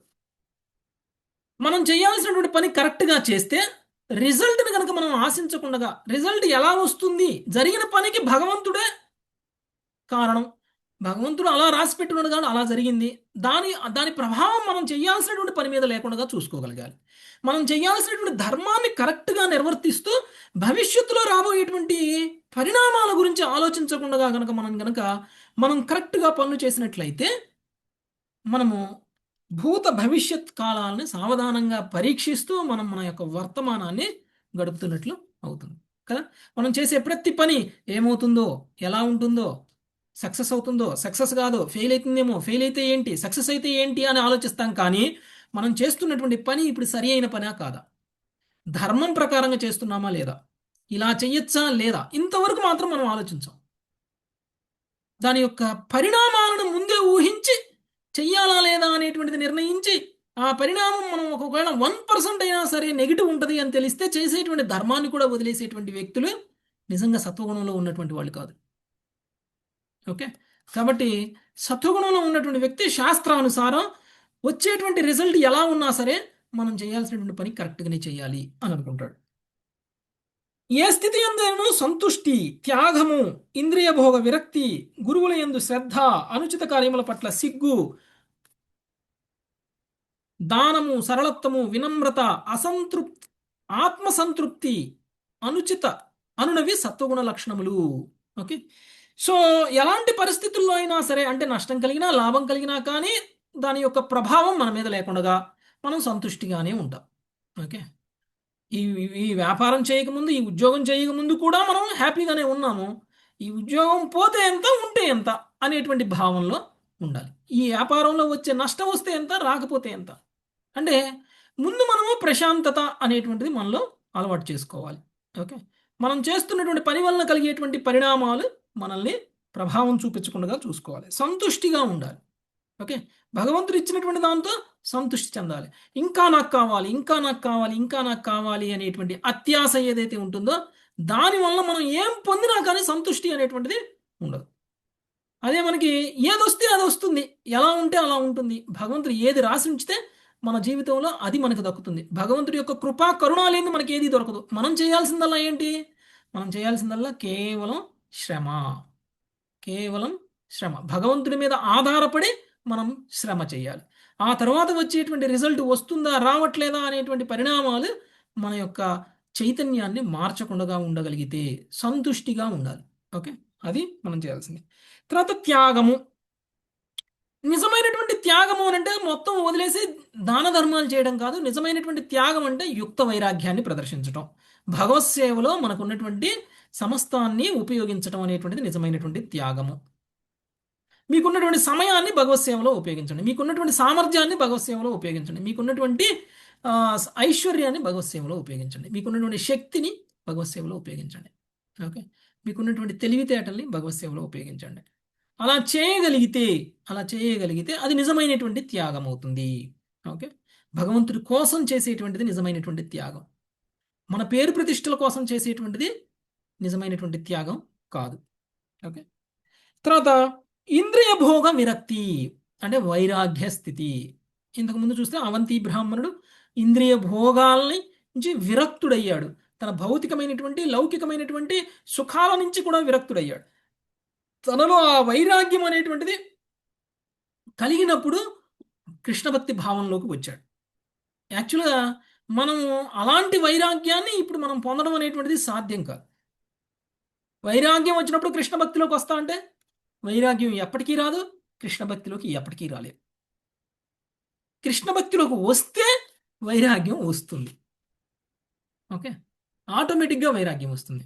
అందుకని కృష్ణభక్తి భావనలో ఉన్నటువంటి వ్యక్తికి కలిగేటువంటి లాభం ఏమిటి అని అంటే, ఒకటి వైరాగ్యం, రెండవది జ్ఞానం. జ్ఞానము, వైరాగ్యము అనేటువంటివి ఆటోమేటిక్గా ఎప్పుడు వస్తాయి? కృష్ణ భక్తిలోకి వచ్చినప్పుడు వస్తాయి. కృష్ణుడు నువ్వు ముందు జ్ఞానాన్ని పొందు, తర్వాత వైరాగ్యాన్ని పొందు, ఆ తర్వాత కృష్ణ భక్తి వస్తుంది అని చెప్పలేదు భగవద్గీతలో. కృష్ణ భక్తి ఎప్పుడు వస్తే అప్పుడు జ్ఞాన వైరాగ్యాలు ఆటోమేటిక్గా వస్తాయి అని చెప్పారు. కాబట్టి ముందు మనం కృష్ణ భక్తిలోకి రావడం అనేటువంటిది అవసరం. అప్పుడు నిజమైనటువంటి త్యాగం, నిజమైనటువంటి వైరాగ్యం అంటే ఏంటో మనకి తెలుస్తుంది. మనం అప్పుడు యుక్త వైరాగ్యాన్ని ప్రదర్శిస్తాం. నిజమైన వైరాగ్యం అంటే మొత్తాన్ని వదిలేసి అడవులకి వెళ్ళిపోవడం, హిమాలయాలకు వెళ్ళిపోవడం, తపస్సులు చేయడం కాదు. నిజమైనటువంటి వైరాగ్యం అంటే ఎవరైతే కృష్ణ భక్తి భావంలోకి వస్తారో, ఎవరైతే తనకున్న సమస్తాన్ని కృష్ణ భక్తిలో ఉపయోగిస్తారో వాళ్ళు నిజమైనటువంటి వైరాగ్యాన్ని ప్రదర్శించినట్లు. యుక్త వైరాగ్యంగా ఉండడం కోసం అంటే భగవత్ సేవలో మనకున్నది ఉపయోగించుకోవడం కోసం ఇంకా సంపాదించాలి అని అనుకుంటే కూడా తప్పులేదు, ఇంకా పొందాలి అనుకుంటే కూడా తప్పులేదు. కానీ నా ఇంద్రియ సంతృప్తి కోసం, నేను సంతోషంగా ఉండడం కోసం, నా కుటుంబ సభ్యుల సంతోషం కోసం నేను పొందాలి, పక్కన వాళ్ళది కూడా నాకే కావాలి, ఊళ్ళో వాళ్ళది కూడా నాకే కావాలి, సమస్తం నాదే, అంతా ఈ ఊరంతా నేనే అనేటువంటి భావనలోకి మనం వచ్చేసాము అంటే అది నేను నా అనేటువంటి భావనలో చేస్తున్న పని అవుతుంది, కానీ కృష్ణుని కేంద్రంగా పెట్టి చేసినటువంటి పని అవ్వదు. మనల్ని మనం కేంద్రంగా పెట్టుకుని చేసినటువంటి పనులు అవుతాయి. అది సరి అయినటువంటి పద్ధతి కాదు. అదే విధంగా ఐశ్వర్యాన్ని పొందుతూ కృష్ణుని కనుక సెంటర్లో పెట్టుకున్నట్లయితే ఆ పొందినటువంటి ఐశ్వర్యం కృష్ణ సేవలో ఉపయోగపడుతుంది. అది నిజమైనటువంటి వైరాగ్యం. దాన్నే మనము యుక్త వైరాగ్యం అని అంటాం. ఇంకొకటి గురువుల యందు శ్రద్ధ. ముఖ్యంగా మనకి గురువు అనేటువంటి వాళ్ళు ఎవరు అనంటే భగవంతుడి యొక్క ప్రతినిధి. మనము భగవంతుడిని నమ్ముతాము, భగవంతుడి పట్ల శ్రద్ధను కలిగి ఉంటాము, కానీ గురువు అవసరం లేదు. నేను ఆధ్యాత్మికంగా పురోగమించాను, నాకు గురువు అవసరం లేదు. గురువుని పూజించాల్సిన అవసరం లేదు, గురువుని పొందాల్సిన అవసరం లేదు. చాలామంది చరిత్రలో ఉన్నారు, గురువులు లేకుండానే భగవంతుడి యొక్క ధామాన్ని పొందారు అని అనుకునేటువంటి వాళ్ళు కూడా ఉండొచ్చు. అలా ఎవరు ఎప్పటికీ సాధ్యం కాదు. భగవంతుడు ఏ శాస్త్రంలోనూ అలా గురువుని పొందనటువంటి వ్యక్తి భగవంతుడి యొక్క ధామానికి వెళ్ళొచ్చు, ఆధ్యాత్మికంగా పురోగమిస్తాడు అని చెప్పలేదు. గురువు అంటే భగవంతుడి యొక్క ప్రతినిధి. మనం అందరం కూడా భగవంతుడి యొక్క ప్రతినిధి అయినటువంటి పరమాత్మని సాంగత్యం తీసుకుని పరమాత్మ యొక్క సందేశాలను వినేటువంటి స్థితిలో మనం లేము. ఎందుకు? మనకున్నటువంటి భౌతికమైనటువంటి కల్మషాలు అంత ఎక్కువగా ఉన్నాయి. ఆత్మకి పరమాత్మకి మధ్యలో ఉన్నటువంటి పొరలు చాలా ఉన్నాయి. ఆ పొరలన్నిటినీ తొలగించినప్పుడు మాత్రమే మనకి ఆత్మకి పరమాత్మ కనిపిస్తాడు, ఆత్మకి పరమాత్మ మాట వినిపిస్తుంది. మరి ఆత్మ పరమాత్మ ఒకే హృదయంలో ఉండి కూడా ఒకళ్ళకొకళ్ళు చూసుకోకుండా, ఒకళ్ళ ఇన్స్ట్రక్షన్ ఒకళ్ళు పాటించకుండా ఉన్నటువంటి మనకి ఎవరు మనల్ని దిశానిర్దేశం చేస్తారు? మనకి గురువు మాత్రమే. గురువు మాత్రమే చేస్తాడు. ఎందుకంటే గురువు భౌతికంగా ఉండాలి. భౌతికంగా ఉన్నటువంటి గురువు ఆయన యొక్క లెక్చర్స్ ద్వారా, ఆయన యొక్క ప్రవచనాల ద్వారా, ఆయన మాటల ద్వారా మనకు ఉపదేశాలను ఇస్తూ మనం ఎలా ఉండాలి, ఎలా ఉండకూడదు ఆధ్యాత్మికంగా పురోగమించడానికి అనేటువంటి విషయాన్ని మనకి గురువు మాత్రమే దిశానిర్దేశం చేస్తాడు. కాబట్టి అలాంటి గురువు పట్ల శ్రద్ధను కలిగి ఉండడము అనంటే భగవంతుడి పట్ల శ్రద్ధను కలిగి ఉండడమే. గురువుకి చైత్ర గురువు అయినటువంటి పరమాత్మకి ఎలాంటి భేదము లేదు.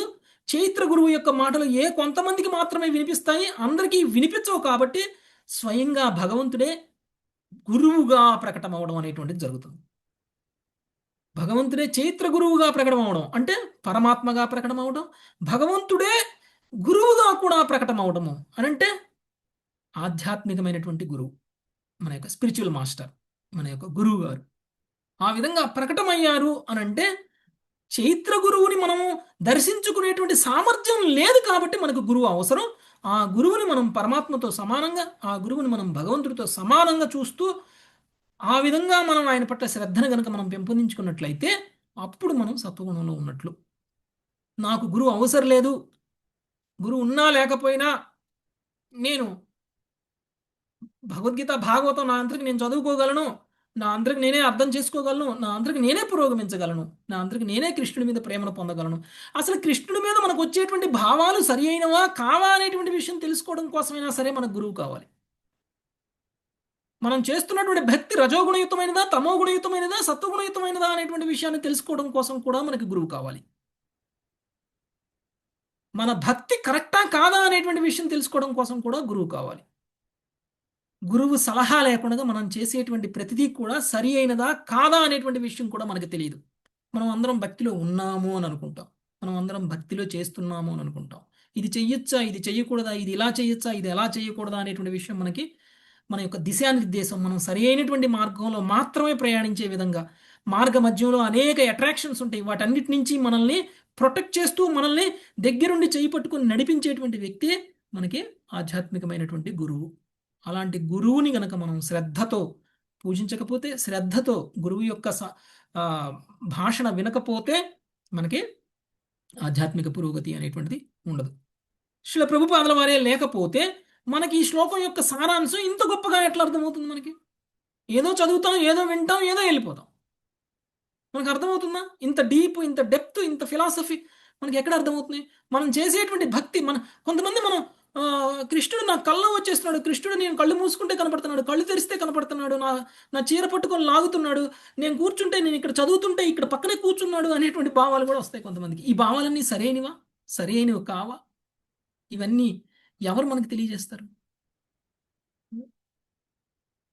చాలా మంది గురువే భావాస్థితిలో గురువు అనుకున్నటువంటి ప్రభుజీ. వ్యక్తులు కూడా, భావాస్థితిలో ఉన్నటువంటి వాళ్ళు అనుకున్నటువంటి వ్యక్తులు కూడా ప్రభుపాదుల వారి ముందు నిలబడితే, నీకు ఇంకా ప్రాథమిక స్థాయిలో కూడా భక్తి లేదు, కొంతకాలం ఇంకా సాధన చేయి, బాగా జపం చేయి అని చెప్పారు.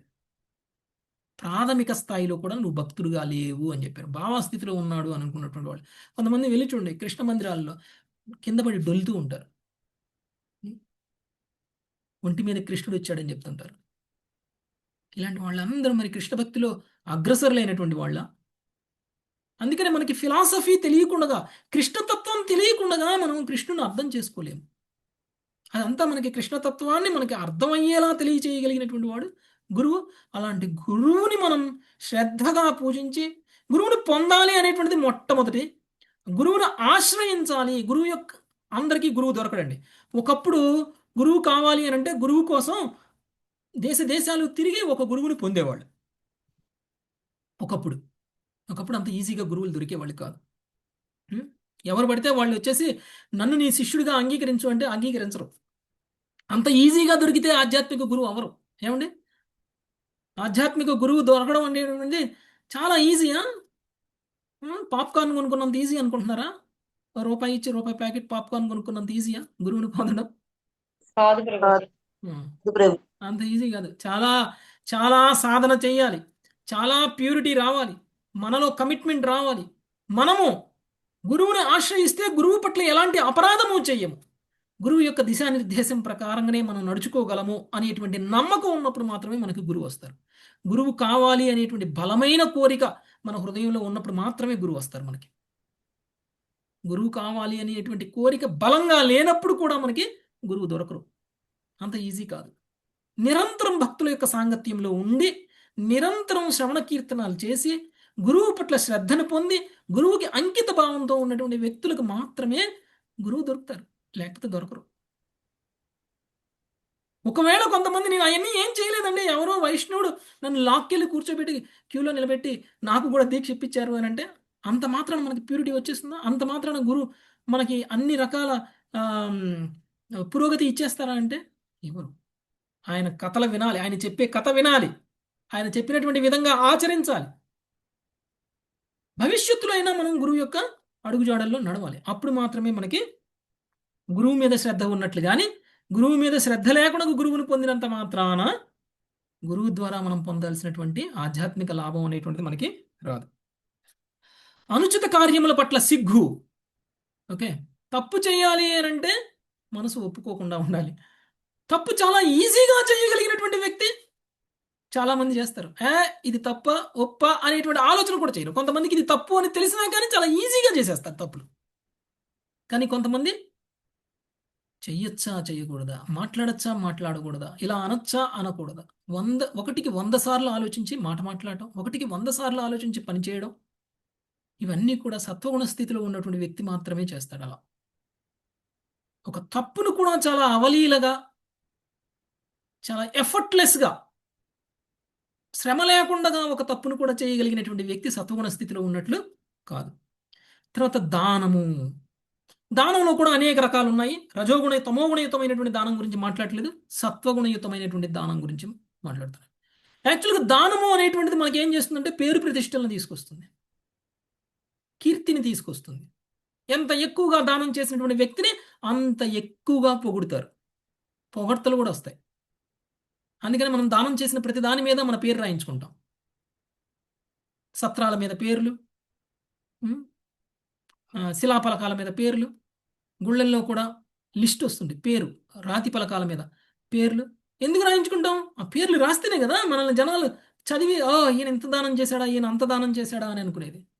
ఇవన్నీ కూడా సత్వగుణయుతమైనటువంటి దానం కాదు. అవన్నీ కూడా రజోగుణ తమోగుణయుతమైనటువంటి దానాలు. మనకి భగవద్గీతలో సత్వగుణయుతమైనటువంటి దానం గురించి ప్రత్యేకంగా చెప్పబడింది. మనం కూడా పెళ్ళిళ్ళకి వెళ్ళి మనము ఒక 1000 రూపాయలు చదివిస్తాం, 2000 రూపాయలు చదివిస్తాం. మీరు ఏ పెళ్లికి వెళ్ళినా అంతే చదివిస్తారా? ఎవరి పెళ్లికి వెళ్ళినా కానీ మీరు అంతే చదివిస్తారా? లేదు ప్రభుజీ, ఎందుకు? డిఫరెంట్ గా ఉంటుంది. ఒక్కొక్కళ్ళ పెళ్లికి వెళ్తే ఒక్కొక్క రకం ఎందుకు చదివిస్తాం?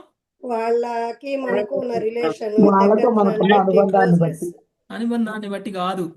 ఈ రోజు నేను వీడికి 1000 రూపాయలు ఇస్తే రేపు నా ఇంట్లో పెళ్లి జరిగితే వాడు 1000 ఇస్తాడా లేదా అని ఆలోచిస్తాను. తెలీదు. అంతేనా? మనం ఏదేదో దానం చేసేస్తున్నాం, ఆ గిఫ్ట్ ఇచ్చాం, ఈ గిఫ్ట్ ఇచ్చామని మనం అనుకుంటాం. మనం ఇచ్చే ప్రతి గిఫ్ట్ యొక్క విలువ వెనకాల మన ఆలోచన ఎలా ఉంటుంది? ఇంత ఖర్చు పెట్టి వీడికి ఇస్తే రేపు పొద్దున వీడు మనకిస్తాడా? అసలు కనీసం మన పెళ్లి కన్నా వస్తాడా? మన పెళ్లికి కూడా రానివాడికి మనం ఏంటి ఇచ్చేది? అంటే ఇచ్చిపుచ్చుకునేటువంటి ధోరణిలో చేసేటువంటి దానము అనేటువంటిది నిజమైనటువంటి దానం కాదు. అది సత్వగుణయుతమైనటువంటి దానం కాదు. ఓకే, దానం అంటే ప్రతిఫలాన్ని ఆశించకుండా చేసేటువంటిది. ప్రతిఫలాన్ని ఆశించకుండా చేసేటువంటిది నిజమైనటువంటి దానం. సరళత్వం, సింప్లిసిటీ. ఓకే, మనకి ప్రభుపాదుల వారు ఇచ్చినటువంటి జీవన శైలి చాలా సరళమైనటువంటి జీవన శైలి. మీరు చూడండి, మందిరాలకు వెళ్ళి చూడండి, కొంతమంది సీఈఓలు, కొంతమంది డైరెక్టర్లు, కొంతమంది పెద్ద పెద్ద పొజిషన్స్లో ఉన్నవాళ్ళు, ఐఏఎస్లు, ఐపీఎస్లు, ఎవరైనా సరే ఎలా ఉంటారండి? అందరూ వైష్ణవులు ఒకే పద్ధతిలో ఉంటారు. ఏమీ లేనివాడు ఎలా ఉంటాడో అలానే ఉంటాడు ఒక కంపెనీకి సీఈఓ కూడా. అంబరీష్ ప్రభు ఫోర్డ్ కంపెనీకి ఫౌండర్. ఆయన కూడా ఎలా ఉంటారు? కుర్తా పైజమా వేసుకొని తర్వాత ధోతి కట్టుకొని, అందరిలాగానే కంటిమాల, అందరిలాగానే తిలకం పెట్టుకొని, అందరిలాగానే వస్తారు. అక్కడ టై పెట్టుకొని, కోట్ వేసుకొని, సూట్ వేసుకొని వస్తారా? వైష్ణవులందరికీ కూడా ఒక సరళమైనటువంటి జీవన విధానం అనేటువంటిది, సింపుల్, చాలా సింపుల్ గా ఉంటారు. ఆ సింపుల్ గా ఉండడము అనేటువంటిది కేవలం బాహ్యమైనటువంటి బయటికి చూపించుకునేటువంటి సింపుల్సిటీయే కాదు, మన లోపల కూడా, మనసులో కూడా చాలా సింపుల్ గా ఉంటారు. అనవసరమైనటువంటి విషయాల పట్ల వాళ్ళకి ఆలోచనలు ఉండవు. ఓకే, వినమ్రత, వినయం అనేటువంటిది చాలా చాలా ఇంపార్టెంట్. ప్రతి వ్యక్తిని కూడా గౌరవించడం, ప్రతి వ్యక్తిని కూడా ఆదరించడం, ప్రతి వ్యక్తికి పట్ల కూడా కరుణ చూపించడం, అందరికంటే నేనే గొప్పవాణ్ణి అనేటువంటి భావన లేకుండా, అందరూ నాకంటే గొప్పవాళ్ళు అనేటువంటి భావన, అదే వినమ్రమైనటువంటి భావన. ఎప్పుడైతే మనకంటే గొప్పవాళ్ళని చూస్తామో అప్పుడే మనము గౌరవిస్తాం. మనకంటే తక్కువ వాళ్ళని చూస్తే మనం ఏం చేస్తాం? వాళ్ళ నుంచి మనం గౌరవాన్ని ఆశిస్తాం. కానీ ఒక వ్యక్తి మనకంటే చిన్నవాడైనా, మనకంటే పెద్దవాడైనా ఒకే విధంగా ప్రవర్తించాడు అని అంటే ఆ వ్యక్తికి వినమ్ర భావం ఉన్నట్లు. మనకంటే తక్కువ వాళ్ళతోటి కూడా గౌరవంగా ఉండగలగడం, మనకంటే తక్కువ వాళ్ళను కూడా దండవత్ ప్రణామం చెప్పడం, మనకంటే తక్కువ వాళ్ళకు కూడా ఆసనం ఇవ్వడం, మనకంటే తక్కువ వాళ్ళను కూడా గౌరవించి పూజించడం, ఇది వినమ్ర భావం. అందుకనే మనకి ఒక భక్తుడికి ఉండాల్సినటువంటి లక్షణాల గురించి చైతన్య మహాప్రభు శిక్షాష్టకంలో ఏం చెప్పారు? తృణాదపి సునీచైవ అమానిన మానరేన.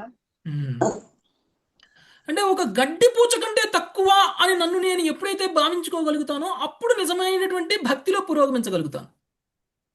భక్తిలో కూడా మనకి భేదభావాలు ఉంటాయి. నేను ఎన్ని సంవత్సరాలు అయిపోయింది నేను భక్తిలోకి వచ్చి, మీరు ఎన్ని సంవత్సరాలు అయింది? నేను రోజుకి ఎన్ని మాలలు చేస్తున్నాను, మీరు ఎన్ని మాలలు చేస్తున్నారు? మీకంటే నేను పురోగతిలో ఉన్నానా, లేదంటే నాకంటే పురోగతిలో ఉన్నారా? ఇలాంటి కంపారిజన్లు ఎప్పుడైతే వచ్చాయో అప్పుడు మనం భక్తిలో పురోగమించినట్లే. ఎవరు ఎప్పుడు వచ్చారు, ఎవరు ఎంతకాలంగా భక్తిలో ఉన్నారు అనేటువంటి దాంతో సంబంధం లేకుండా అందరూ భక్తులే, అందరూ వైష్ణవులే. ఒక సీనియర్ వైష్ణవుడికి ఇచ్చేటువంటి గౌరవాన్ని ఒక జూనియర్ వైష్ణవుడికి కూడా ఇవ్వగలిగితే అది నిజమైనటువంటి వినమ్రత. ఓకే, అందరినీ ఒకే భావంలో చూడగలగడం. మనకి ఏమని చెప్తారు అని అంటే వైష్ణవాపరాధం చేయకూడదు అని చెప్తారు. మరి ఎవరు వైష్ణవులు కాదు అనేటువంటి విషయం మనకి ఎలా తెలుస్తుంది? భవిష్యత్తులో వైష్ణవుడు అవుతాడు అనేటువంటి వ్యక్తిని వైష్ణవుడు కాకముందే మీరు ఇప్పుడు అపరాధం చేసినా కానీ వైష్ణవ అపరాధమేనంట. అంటే ఎవరైనా ఒక అవైష్ణవుడు, ప్రస్తుతం మీకు అవైష్ణవుడు అంటే కనీసం ఒక మాల కూడా జపం చేయట్లేదు, ఒక్కసారి కూడా హరే కృష్ణ మహామంత్రం చెప్పట్లేదు, ఆ వ్యక్తి వైష్ణవుడు అవుతారా? ఆ వ్యక్తి వైష్ణవుడు కాదు. ఒకవేళ ఆ వ్యక్తి పట్ల మీరు ఇప్పుడు అపరాధం చేశారు అనుకుందాం, భవిష్యత్తులో ఆ వ్యక్తి 16 మాలలు జపం చేసే స్థితికి వచ్చి వైష్ణవ దీక్ష తీసుకుని గురువుని పొంది సాధన చేస్తూ ఉన్నాడు అనుకోండి, అప్పుడు వైష్ణవుడు అయినట్లే కదా? వైష్ణవుడు అయినట్టే ప్రభు. మనం ఎవరి పట్లయితే అపరాధం చేశామో ఇప్పుడు ఆ వ్యక్తి భవిష్యత్తులో వైష్ణవుడు అయితే ఆ వైష్ణవ అపరాధం కూడా మనకు వస్తుంది. అందుకని అందరినీ వైష్ణవులుగానే చూడాలి. అది ఎప్పుడు సాధ్యమవుతుంది? అని అంటే ఎప్పుడైతే మనం సత్వగుణ స్థితిలో ఉంటామో అప్పుడు మాత్రమే సాధ్యమవుతుంది. అంటే మనల్ని మనం గడ్డిపూచ కంటే తక్కువగానే భావించాలి. నేను గొప్పవాడిని అనేటువంటి భావన వినమ్ర భావం లేనట్లు. నేను చాలా సీనియర్‌ని, నా మాట వినండి. నేను చాలా బాగా పాడతాను కాబట్టి నేను పాడితే మీరందరూ వినాల్సిందే. లేదు నేను బాగా మాట్లాడతాను, నేను మాట్లాడితే మీ అందరూ వినాల్సిందే. నేను మాత్రమే గొప్ప, మీరు కాదు అనేటువంటి భావన అనేటువంటిది వినమ్ర స్వభావం లేనట్లు. హ్మ్. ఆత్మసంతృప్తి. యాక్చువల్‌గా మన సంతృప్తి కోసం మనం ఏం చేస్తాము అనంటే, మనం అనేక విషయాలను పొందాలి అని చూస్తాం. వాళ్ళది, వీళ్ళది, వీళ్ళది, వాళ్ళది అన్నీ కూడా మనకే కావాలి అని ఆలోచిస్తాం. కానీ ఆత్మసంతృప్తి ఎప్పుడవుతుంది అనంటే, మనం ఎప్పుడో ఒక కీర్తన చేస్తాము. లేదంటే ఎప్పుడో ఒక శ్రవణం చేస్తామో, ఒక గంట పాటు ఒక భాగవతం క్లాస్‌ని వింటామో, అప్పుడు మనకు కలిగేటువంటి సంతృప్తి ఏదైతే ఉంటుందో అది ఆత్మసంతృప్తి. లేని దాన్ని పొందితే వచ్చేటువంటి సంతృప్తి కాదు. మనలో మనమే, మనంతరికి మనమే ఆత్మసంతృప్తిని పొందగలగాలి. ఓకే. ఇవన్నీ కూడా సత్వగుణ లక్షణాలు. ఇక రజోగుణ లక్షణాలు. మోస్ట్‌లీ అంటే చాలామంది ఈ స్థితిలోనే ఉంటారు. ఇప్పటి వరకు మనం చెప్పుకున్నటువంటి లక్షణాలు ఏ ఒకటో రెండో ఉంటాయి సహజంగా. కానీ రజోగుణంలో చెప్పబడినటువంటి లక్షణాలు ఏవైతే ఉన్నాయో అవి సహజంగా 100కి 99.9% మందికి ఇవే ఉంటాయి. చూడండి ఏమున్నాయో. భౌతిక వాంఛ. ఎవరికి లేదండి భౌతిక వాంఛ? మనం ఏమంటాము? ప్రభుజీ నేను రేపు ఇంటర్వ్యూకి వెళ్తున్నాను. నాకు ఇంటర్వ్యూలో సెలెక్ట్ అయిపోవాలి. కొంచెం ఈరోజు ప్రేయర్ చేయండి అని ఎంతమంది అనరు? రేపు ఎగ్జామ్ రాస్తున్నాను. ఎగ్జామ్‌లో నేను పాస్ అయిపోవాలి. నాకు ఈరోజు ప్రార్థన చేయండి అని ఎంతమంది అనం మనం? మనం అందరం అంటున్నాం. ఇప్పటికే అంటున్నాం. మనం ఎన్నో సార్లు భౌతికమైనటువంటి పనులు చేయడానికి మొదలుపెట్టడానికంటే ముందు మనకి ఆ భౌతికమైనటువంటి పనిలో సక్సెస్ కావాలి అని కోరుకుంటూ భగవంతుని ప్రార్థిస్తాం. ఇది భౌతిక వాంఛ లేకపోతే ఆధ్యాత్మికమైనటువంటి ప్రగతి? మంచి ప్రభు. అంటే అది ఎందుకు అంటే అది మనలో ఉన్నటువంటి రజోగుణ ప్రభావం. మనము కృష్ణుడి మీద భారం వేద్దాం. ఇది మన కర్తవ్యం, ఇది మన ధర్మం. ఓకే. మన కోరికని కృష్ణుడికి చెప్తేనే కాదు చెప్పకపోయినా తెలుస్తుంది. ఒకవేళ ఆ కోరిక నెరవేర్చడం వల్ల నేను కృష్ణ భక్తిలో పురోగమిస్తాను అని కృష్ణుడు అనుకుంటే ఆటోమేటిక్గా కృష్ణుడు ఆ కోరికని మనకి తీర్చేస్తారు. ధ్రువుడికి కోరిక తీర్చేశారు. ధ్రువుడు అడగను కూడా అడగల. ధ్రువుడు తపస్సు చేయడానికంటే ముందు చెప్పాడా? తపస్సు చేసిన తర్వాత కానీ భగవంతుడు ప్రత్యక్షమైనప్పుడు కానీ నాకు ఇది కావాలి అది కావాలి అని అన్నాడా? ఏమల్లా. కోరిక అనేటువంటిది మన మనసులో ఉంటే కృష్ణుడికి తెలుస్తుంది. మనం చెప్పనవసరంలా, మనం ప్రత్యేకమైన ప్రార్థనలు చేయవసరంలా. మనము కేవలం కృష్ణ భక్తిలో ఉంటే చాలు ధ్రువుడిలాగా. రెండవది మన కోరిక నెరవేరాలా నెరవేరకూడదా అనేటువంటిది కూడా కృష్ణుడు నిర్ణయిస్తారు. ఏ బేసిస్ మీద నిర్ణయిస్తారు? ఒకవేళ వీడికి కోరిక నెరవేర్చితే కృష్ణ భక్తిలో ఉంటాడా, కృష్ణ భక్తిలో ఉండడా? వీడు ₹1 కోటి కావాలి అనుకున్నాడు. ₹1 ఈరోజు ఇస్తే రేపు కృష్ణ భక్తిలోకి వస్తాడా రాదా? ఒకవేళ రాడు అనుకుంటే భగవంతుడు అది ఇవ్వడు మనకి. అంటే మన ప్రయోజనం కోరుకున్నటువంటి వాళ్ళు మనకి ఏది అవసరం లేదు అనేటువంటి విషయాన్ని గ్రహించి వాళ్ళు మనకి అవసరమైంది మాత్రమే ఇస్తారు. తల్లిదండ్రులుగా పిల్లలకు కూడా అడిగినవన్నీ తీరుస్తామా? ఇది నీకు మంచిది అన్నదే తీరుస్తాం. నీకు నీకు ఉపయోగపడుతుంది అంటేనే ఇస్తాం. నువ్వు భౌతికంగా ఇప్పుడు నేను ఒక లిక్కర్ తాగాలి, బీర్ తాగాలి, లేకపోతే విస్కీ తాగాలి, వైన్ తాగాలి అని అంటే తల్లిదండ్రులు కొనిస్తారా? ఇవ్వరు ప్రభుజీ. ఎవరు? ఎందుకు? ఇది తాగితే నీ ఆరోగ్యం చెడిపోతుంది. నువ్వు నువ్వు 100 సంవత్సరాలు బతకాల్సినోడు 60 సంవత్సరాలే బ్రతుకుతావు. కాబట్టి నేను నీకు ఇవ్వను అని అంటారు. కానీ ఆ కొడుక్కి అది పొందాలి అనేటువంటి చాలా బలమైన కోరిక ఉంటుంది. అంత మాత్రాన్ని ఇచ్చేస్తారా తల్లిదండ్రులు? ఇవ్వరు ప్రభుజీ. ఎవరు? అలానే మనకి కోరిక ఉండడం కాదు, మన కోరికలు తీర్చుకోవాలి అనేటువంటి బలమైనటువంటి కోరిక శ్రమ పడడం కాదు. కృష్ణుడు మనకి ఇది ఇవ్వచ్చా, ఇది ఇవ్వకూడదా అనేటువంటి విషయాన్ని కృష్ణుడు నిర్ణయిస్తాడు. ఎప్పుడు? ఏ కోరికను తీరిస్తే మనము పతనం చెందమో, ఏ కోరికను తీరిస్తే మనము పురోగమిస్తామో అలాంటి కోరికల్ని మనకి తీరుస్తారు. కాబట్టి కోరిక ఉండడం తప్పు కాదు, కానీ ఆ కోరిక కృష్ణ చైతన్యంలో ఉండడం అనేటువంటిది చాలా చాలా ఇంపార్టెంట్.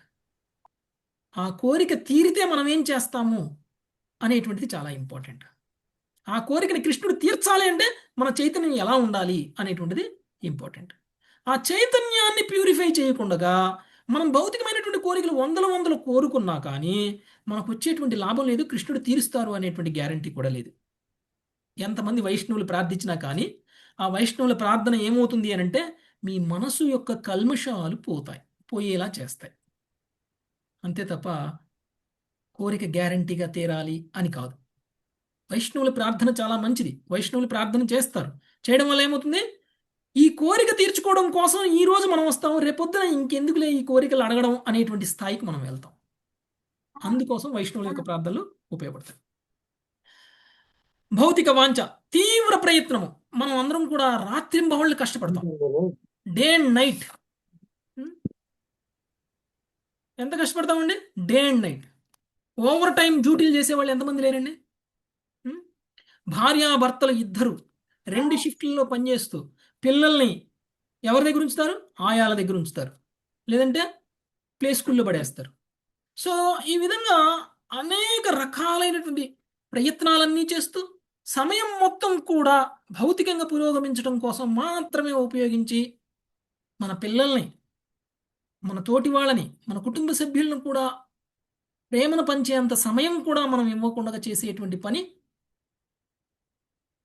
అది పూర్తిగా రజోగుణయుతమైనటువంటి పని అవుతుంది. ఓకే, భగవంతుడి కోసం అసలు మన కుటుంబ సభ్యులకే మనం సమయం ఇవ్వకపోతే భగవంతుడికి ఎక్కడ ఇస్తామండి సమయం? మనం ఇస్తామా? మన జీవితంలో మనకి సమయము మన కుటుంబ సభ్యులకే లేనప్పుడు భగవంతుడికి సమయం ఇస్తామా మనం? ఒకవేళ ఎవరైనా సరే అప్పుడప్పుడు గుడికి వెళ్ళినా కానీ భగవంతుడు మన కళ్ళు చూసి నవ్వుతారు. నువ్వేదో డ్రామాలు చేస్తున్నావు ఈడకొచ్చి, నీ దగ్గర అంత సమయం ఉందా? నీ భార్య కోసం, నీ పుత్రుడి కోసం, నీ తల్లి కోసం, నీ తండ్రి కోసమే నీకు సమయం లేదు, నువ్వు ఈడకొచ్చి డ్రామాలు చేస్తున్నావా? నా కోసం సమయం ఉన్నట్టు యాక్షన్ చేస్తున్నావా అని చూస్తారు. ఓకే, సో ఒక వ్యక్తి భౌతికంగా పురోగమించాలి అనేటువంటి భావనలో మనం మన వాళ్ళకే టైం ఇవ్వనప్పుడు మనం భగవంతుడికి ఎలా టైం ఇస్తాము? ఇవ్వము. ఇది కేవలం రజోగుణంలో ఉన్నటువంటి వ్యక్తికి మాత్రమే అలాంటి స్వభావం అనేటువంటిది ఉంటుంది. పైగా తీవ్రమైనటువంటి ప్రయత్నం చేస్తాం. మదము, లాభమునందు అసంతృప్తి. మనకి ఎంత వచ్చినా కానీ ఇంకా కావాలి అనేటువంటి భావన. అయ్యో, మనకి చూడండి, కౌన్ బనేగా కరోర్పతి గేమ్ ఎప్పుడైనా చూసారా మీరు టీవీలో? చూస్తాం ప్రభుజీ. ఒక్కొక్క క్వశ్చన్ అడిగితే కొంత డబ్బు వస్తుంది, రెండో క్వశ్చన్ అడిగితే ఇంకొంత డబ్బు వస్తుంది, మూడో క్వశ్చన్ కూడా సమాధానం చెప్తే ఇంకొంత డబ్బు వస్తుంది. అలా 18 క్వశ్చన్లు 17 క్వశ్చన్లు ఉంటాయి. మనకు ఒక 6 లక్షలు 7 లక్షలు వచ్చాయి అనుకుందాం. నెక్స్ట్ క్వశ్చన్ కనుక తప్పు చెప్తే మొత్తం పోతాయి, అవునా కదా? నెక్స్ట్ క్వశ్చన్ తప్ప రైటా అనేటువంటిది చెప్పొచ్చా చెప్పకూడదా, మొత్తం పోతాయేమో, వచ్చిన దాంతో సంతృప్తి పడదాము అని ఎవరు అనుకుంటారో వాళ్ళు తెలియగలవాళ్ళు. అలా కాకుండా అరే ఇక్కడ దాకా వచ్చాను, 6 లక్షలు కాస్త 12 లక్షలు చేయాలి కదా, ఈ ఒక్క క్వశ్చన్కి ఎందుకు సమాధానం చెప్పకూడదు నేను అనేటువంటి భావనలో చెప్పేసి ఏదో ఒకటి చెప్పేసి తప్పు చెప్పేసి ఉన్నది మొత్తం కోల్పోయే వాళ్ళే ఎక్కువ ఉంటారు కదా. అసంతృప్తి అనమాట. మనకు వచ్చింది చాలు అని మనం అనుకోం. రాబోయేటువంటి 6 లక్షలు 12 లక్షలు ఎలా అవుతాయి? అయితేనే కదా. మరి 12 లక్షలు అయిన తర్వాత ఓకే 6 లక్షలతో మనం వెళ్ళిపోదాం అనుకున్నాం, కనీసం 12 లక్షలు అయిపోయినాయి కదా, ఇప్పుడన్నా ఇది తీసుకుని వెళ్ళిపోదాం అనుకుంటాము మనం. 12 కోసం 24 చేయాలని ఆలోచిస్తాం, ఇంకొక క్వశ్చన్కి ఆన్సర్ చెప్పాలి. ఆ విధంగా కోటి వరకు వెళ్ళినటువంటి వ్యక్తి కూడా చివరి ప్రశ్నకి సమాధానం చెప్పకుండా మళ్ళీ 3 లక్షలకో 4 లక్షలకో వచ్చినటువంటి వాళ్ళు చాలా మంది ఉంటారు. అంటే సంతృప్తి అనేటువంటిది ఉండదు. ఎంత వచ్చినా ఇంకా ఇంకా రావాలి ఇంకా రావాలి అనేటువంటి భావన. ఒక కథ ఉంది. 100 నాణ్యాలు 100 బంగారు నాణ్యాలు వాడి దగ్గర ఉంటే ప్రతిరోజు లెక్కేసుకుంటూ ఉంటాడు. వాడు ఒకరోజు ఒక నాణ్యం పోతే ఉన్న 99 నాణ్యాల గురించి ఆలోచించడం కాదు, ఆ పోయిన ఒక నాణ్యం గురించి ఆలోచిస్తూ ఉంటాడు. 99 ఉన్నాయి నా దగ్గర అని సంతృప్తి అనేటువంటిది ఉండదు. ఆ ఒక్క నాణ్యం కూడా ఉంటే బాగుండేది, ఆ ఒక్క నాణ్యం ఒక్కొక్క నాణ్యం అని చెప్పేసి వాడి జీవితం మొత్తం వృధా చేసుకుంటాడు. అంటే ఇది పొందినటువంటి లాభంతో సంతృప్తి చెందకపోవడం.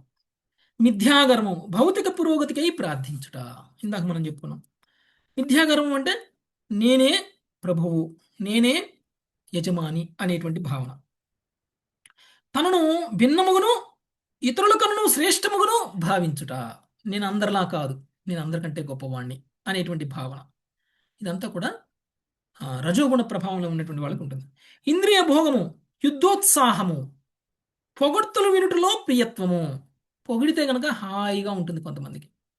ఇంద్రియ భోగం, ఇంకా కావాలి, ఇంకా భోగించాలి, ఇంకా భోగించాలి అనేటువంటి ఆలోచన. యుద్ధోత్సాహము అంటే మనకి ఇష్టమైన పని అయితే ఎంతైనా చేస్తాం, డబ్బులు వచ్చే పని అయితే ఎంతైనా చేస్తాం కదా.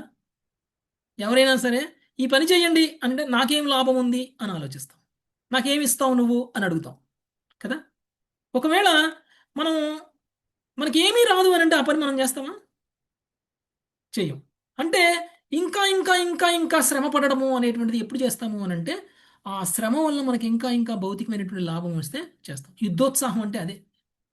ఇంకా ఇంకా ఇంకా ఇంకా శ్రమ చేయడం, ఇంకా కష్టపడడం, ఇంకా చేయడం, అడిగిన వాళ్ళకి చేయడం, అడగిన వాళ్ళకి చేయడం, మనకి చేయడం, అంతా చేయడం. ఇదంతా కూడా లాభం కోసం చేసేటువంటి పనులు.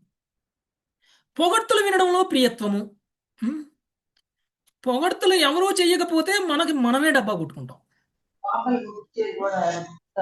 మనం ఏం చేస్తామంటే ఎక్కడికి వెళ్ళినా కానీ వాళ్ళ గురించి వినం, మన గురించే మనం చెప్పుకుంటా ఉంటాం. ఎందుకంటే మన గురించి తెలియాలి కదా వాళ్ళకి, మనం ఎంత గొప్ప వాళ్ళమని. భక్తిలో కూడా మనం అలానే చేస్తాం. మీకు తెలుసా నేను ఏం చేశాను? జన్మాష్టమికి 1000 మందికి భోజనం పెట్టాను. 1000 ఇస్తర్లు మేము భోజనం పెట్టాం. తర్వాత ఇన్ని వేల మంది వచ్చారు, ఇంతమంది అభిషేకం చేశారు, ఇంతమంది ఇన్ని బుక్స్ డిస్ట్రిబ్యూట్ చేశాం, ఇంతమంది క్లాస్ చెప్పాం, ఇంతమందికి ఇలా చేసాం. ఇదంతా కూడా గొప్పలు చెప్పుకోవడం. ఓకే, ఇవన్నీ కూడా గొప్పలు చెప్పుకోవడం. ఒక్కళ్ళు వచ్చినా క్లాస్ చెప్పాలి, 100 మంది వచ్చినా క్లాస్ చెప్పాలి. ఒక్కళ్ళు మారినా చెప్పాల్సిందే, 100 మంది మారినా చెప్పాల్సిందే. అది మన బాధ్యత అవుతుంది. అంటే ఎంతమంది ఎక్కువ ఫాలోవర్స్ ఉంటే అంత ఎక్కువ కీర్తి వస్తుంది అనేటువంటి భావనలో చేసేటువంటిది భక్తి కాదు. ఓకే, అది సత్వగుణయుతమైనటువంటి ఆలోచన కాదు. అది కేవలం రజోగుణం. అంటే మనం ఒకవేళ భక్తిలోనే ఉన్నాము అని అనుకున్నా మన యొక్క భావన, మనం చేసినటువంటి ప్రతి పని కూడా ఇతరులు మెచ్చుకుంటారు, ఇతరులు కీర్తిస్తారు అనేటువంటి భావనలో కనుక మనం ఉన్నట్లయితే భక్తి కూడా రజోగుణయుతమైనటువంటి భక్తి అవుతుంది. ఓకే, అలాంటి భక్తి కూడా రజోగుణమే. అందుకని వైష్ణవులు ఏం చేస్తారండి? వాళ్ళని ఒకవేళ ఎవరైనా పొగిడితే ఏం చేస్తారు వాళ్ళు? ఆ కీర్తిని గురువుకి ఇస్తారు. గురువుకి ఇస్తారు. ఇది నా యొక్క గొప్పతనం కాదు, నా గురువు కృప చూపిస్తే నేను ఈరోజు ఇలా ఉన్నాను. నా గురువు కృప లేకుండా నేను ఉండలేను. అందుకనే క్రెడిట్ అంతా కూడా గురువుకి ఇచ్చేస్తారు. క్రెడిట్ మన దగ్గర పెట్టుకున్నాము, క్రెడిట్ నాకు అని అంటే మనం రజోగుణంలో ఉన్నాము అని అర్థం, సత్వగుణంలో ఉన్నాము అని అర్థం కాదు. ఎవరైనా ఒకళ్ళు పొగిడితే అందులో నాదేం లేదు గొప్పతనం, అంతా నా గురువు నాకు మీద కృప లేకపోతే నేను ఇది చేయలేను. అందుకని all glories to Srila Prabhupada, all glories to Guru and గౌరవంగా అంటాం. ఆల్ గ్లోరీస్ టు గురు, అంతా ప్రభుపాదుల వారి కృప, అంతా మా గురువు యొక్క కృప. ఎప్పుడైతే ఇలా చెప్తాం అంటే మనకు వచ్చినటువంటి పొగడ్తను కూడా మనం మన గురువుకి ఇచ్చేసేయాలి. ఎప్పుడైతే ఆ పొగడ్తను కూడా గురువుకి ఇవ్వకుండా మన దగ్గర పెట్టేసుకున్నామంటే మనం రజోగుణ ప్రభావంలో ఉన్నట్లు. ఇతరులను హేళన చేసే ప్రవృత్తి, స్వీయ పరాక్రమణ గురించి చెప్పుకొనుట అంటే గొప్పలు చెప్పుకోవడం, డబ్బా కొట్టుకోవడం అన్నమాట. ఇంకొకళ్ళని తక్కువగా చూపించడం, స్వబలముచే స్వీయ కార్యములను సమర్థించుకొనుట అంటే నా వల్లనే ఇవన్నీ జరిగాయి, నేనే లేకపోతే ఇదంతా లేదు. అది భక్తి అయినా సరే, భౌతికమైనటువంటి కర్మ అయినా సరే, ఆఫీస్ వర్క్ అయినా సరే. నేను లేకపోతే ఈరోజు నా ఆఫీస్ లేదు, నేను లేకపోతే ఈరోజు ఇంతమంది భక్తిలో ఉండేవాళ్ళు కాదు, నేను లేకపోతే ఏమైపోతారో వీళ్ళంతా. ఇదంతా కూడా రజోగుణ ప్రభావం. ఇలా ఒకవేళ ఆలోచిస్తే రజోగుణం. అందుకని మనం అలా ఆలోచించకూడదు. నా వల్ల 10 మంది భక్తిలోకి వస్తున్నారు, నేను దానికి కారణము. ఈరోజు ఎవరైనా 10 మంది దీక్ష తీసుకోగలిగారంటే నేను వాళ్ళకి చేసినటువంటి సహాయం. ఈ భావన అంతా కూడా రజోగుణ ప్రభావంలో ఉన్నటువంటి భావన. ఎప్పుడైతే ఇలా చేస్తామో అది శుద్ధ భక్తి అవ్వదు, విశుద్ధ భక్తి అవ్వదు. ఓకే, మనం మన గురించి డబ్బాలు కొట్టుకుంటే స్థితిలోనే ఇంకా ఉన్నాము అంటే మనం ఇంకా రజోగుణ ప్రభావంలోనే ఉన్నాము. కానీ భగవంతుడు ఏం చేస్తారు తెలుసా? ఇలా రజోగుణంలో ఉన్నటువంటి వాళ్ళని కూడా ఇంకా ఇంకా అవకాశాలు ఇస్తూ ఉంటారు, సేవలు చేసే అవకాశాలు ఇస్తుంటారు. ఎందుకు? భగవంతుడు ఆ వ్యక్తికి ఉన్నటువంటి రజోగుణాన్ని కూడా వాడుకుంటారు అనమాట. ఓకే, వీడికి ఇంకా పొగడ్తలు వస్తే ఇంకా బాగా చేస్తాడు సేవ, చేయని. వీడు శుద్ధి అవ్వకపోయినా వీడి ద్వారా 10 మంది శుద్ధి అవుతున్నారు కదా. అందుకని రజోగుణంలో ఉన్నటువంటి వ్యక్తులను కూడా ప్రేరణ ఇచ్చి ఆ రజోగుణాన్ని కూడా భక్తిలో వాడుకునేటువంటి ప్రయత్నం భగవంతుడు చేస్తాడు. అలాంటి వాళ్ళకి టెంపుల్ ప్రెసిడెంట్ పదవులు, సెక్రటరీ పదవులు, ట్రెజరర్ పదవులు ఇలాంటివన్నీ ఇచ్చి వాళ్ళని కూడా వాళ్ళ రజోగుణాన్ని సంతృప్తిపరచుకోవడం అనేటువంటిది జరుగుతుంది. ఓకే, ఇవన్నీ కూడా రజోగుణ లక్షణాలు. ఇక తమోగుణ లక్షణాలు: క్రోధము, లోభము, శాస్త్ర ప్రమాణం లేకుండా మాట్లాడుట. చాలామంది చాలా మాటలు మాట్లాడేస్తారు, గాల్లె మాట్లాడేస్తారు. అది ఎక్కడ చెప్పారు, ఎవరు చెప్పారు, ఎలా చెప్పారు, దానికి శాస్త్రం ఏంటి, దానికి ప్రమాణం ఏమిటి అనేటువంటి విషయం లేకుండా తోచింది మాట్లాడేయటం, నోటికొచ్చింది మాట్లాడేయటం, ఇవన్నీ కూడా తమో గుణంలో ఉన్నటువంటి వ్యక్తి చేస్తారు. క్రోధము, లోభము చాలా ఈజీగా కోపం వచ్చేస్తుంది. మీరు బయటికి వెళ్ళి చూడండి, రోడ్ల మీద ఈజీగా గొడవలు పెట్టేసుకుంటారు. ఎలాంటి ప్రేరణ లేకుండా, ఎలాంటి సమయము సందర్భం లేకుండా ఈజీగా మీదకి వచ్చేస్తారు. కాలు దువ్వడానికి రెడీగా 100 మంది ఉంటారు. ఎందుకు? వాళ్ళందరూ తమో గుణంలో ఉన్నారు కాబట్టి. కానీ మనం వెళ్ళిపోయి అలాంటి వాళ్ళతో గొడవలు పెట్టుకున్నాం అనుకోండి, ఏమవుతుంది? మన స్థాయి కూడా వాళ్ళ స్థాయికి వెళ్ళిపోతుంది. అలాంటి వాళ్ళు ఏం చేయాలి? మనం వదిలేసేయాలి, పట్టించుకోకూడదు. జాలిపడి వదిలేసేయాలి. అయ్యో పాపం, వీడు ఇంకా తమో గుణంలో ఉన్నాడు, వీడికి ఎన్ని జన్మలు పడుతుందో సత్వగుణానికి రావడానికి, ఇలా చిన్నదానికి పెద్దదానికి చీటికి మాటికి గొడవ పెట్టుకునే స్థితిలో ఉన్నాడు పాపం. ఎవరో ఒక భక్తుడు వీడికి కూడా జీవితంలో వచ్చి, వీడికి కూడా వీడున్నటువంటి స్థితి, వీడున్నటువంటి విధానం తప్పు అని ఎవరో ఒకళ్ళు చెప్తే బహుశా భవిష్యత్తులో వీడు కూడా తమో గుణం నుంచి సత్వగుణంలోకి వస్తాడేమో అని మనల్నే తిడుతున్నా, మన మీదనే ఎగురుతున్నా కానీ మనం వాడి మీద జాలి చూపించి వెళ్ళిపోవాలి. ఓకే, సో క్రోధము, లోభము, శాస్త్ర ప్రమాణం లేకుండా మాట్లాడుట. హింస అంటే బలి. అది హింస అంటే మనుషుల్ని చంపడం, మనుషుల్ని చేయడం అనే కాదు, జంతు బలి కూడా హింసే. పరాన్న బుక్కులుగా జీవించుట అంటే నేను బ్రతకాలి అంటే ఇంకొక జీవిని చంపాలి. ఇది పరాన్న బుక్కులుగా జీవించడం అంటే. అది జంతువైనా సరే, పక్షి అయినా సరే, మనిషి అయినా సరే, ఇంకొక మనిషి, ఇంకొక జీవి యొక్క జీవితం మీద ఆధారపడి మనం బ్రతుకుతున్నాము అంటే అది పరాన్న బుక్కులుగా జీవించడం అని అర్థం. కపటత్వము అంటే ఎప్పుడు ఎవరిని చూసినా మోసం ఎలా చేద్దామా అనేటువంటి ఆలోచన, ఏ విధంగా చీటింగ్ చేయాలి అనేటువంటి ఆలోచన, ఇదంతా కూడా తమో గుణ ప్రభావం. అలసట, చాలా తొందరగా అలసిపోయి పడుకుంటారు, ఎక్కువసేపు నిద్రపోతారు. కలహము, శోకము, మోహము, చిన్నదానికి పెద్దదానికి ఏడుపులు, చిన్నదానికి పెద్దదానికి బాధపట్టాలి, ప్రతిదాన్ని నిజం అనుకోవడం, ప్రతిదాన్ని అంటే ఇదంతా కూడా భ్రమలో ఉండడం, ఇదంతా కూడా దుఃఖము, విషాదము. తమో గుణ ప్రభావంలో ఉన్నటువంటి వ్యక్తులకి దుఃఖము, విషాదము అంటే వాటికి ప్రభావితులు అవుతారు. అలాంటి వ్యక్తులు ఎప్పుడు కూడా విషాదంలో ఉంటారు. అతి నిద్ర, పేరాశ, భయము, సోమరితనము తమో గుణ లక్షణములు. ఓకే, ఎక్కువగా నిద్రపోవడం, ఎక్కువగా ఆశపడడం, అంటే నేను రోజంతా నిద్రపోతాను, నాకు కావాల్సిందంతా ఆటోమేటిక్గా వచ్చేసేయాలి. భయము, చిన్నదానికి పెద్దదానికి భయపడడం.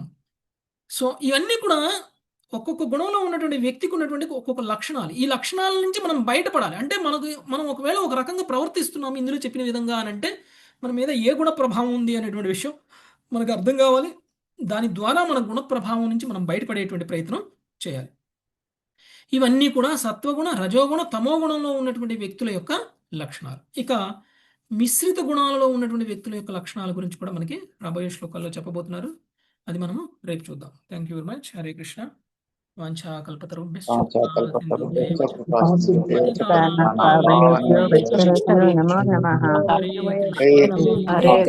హరే కృష్ణ హరే కృష్ణ హరే కృష్ణ హరే రామ హరే రామ రామ రామ హరే హరే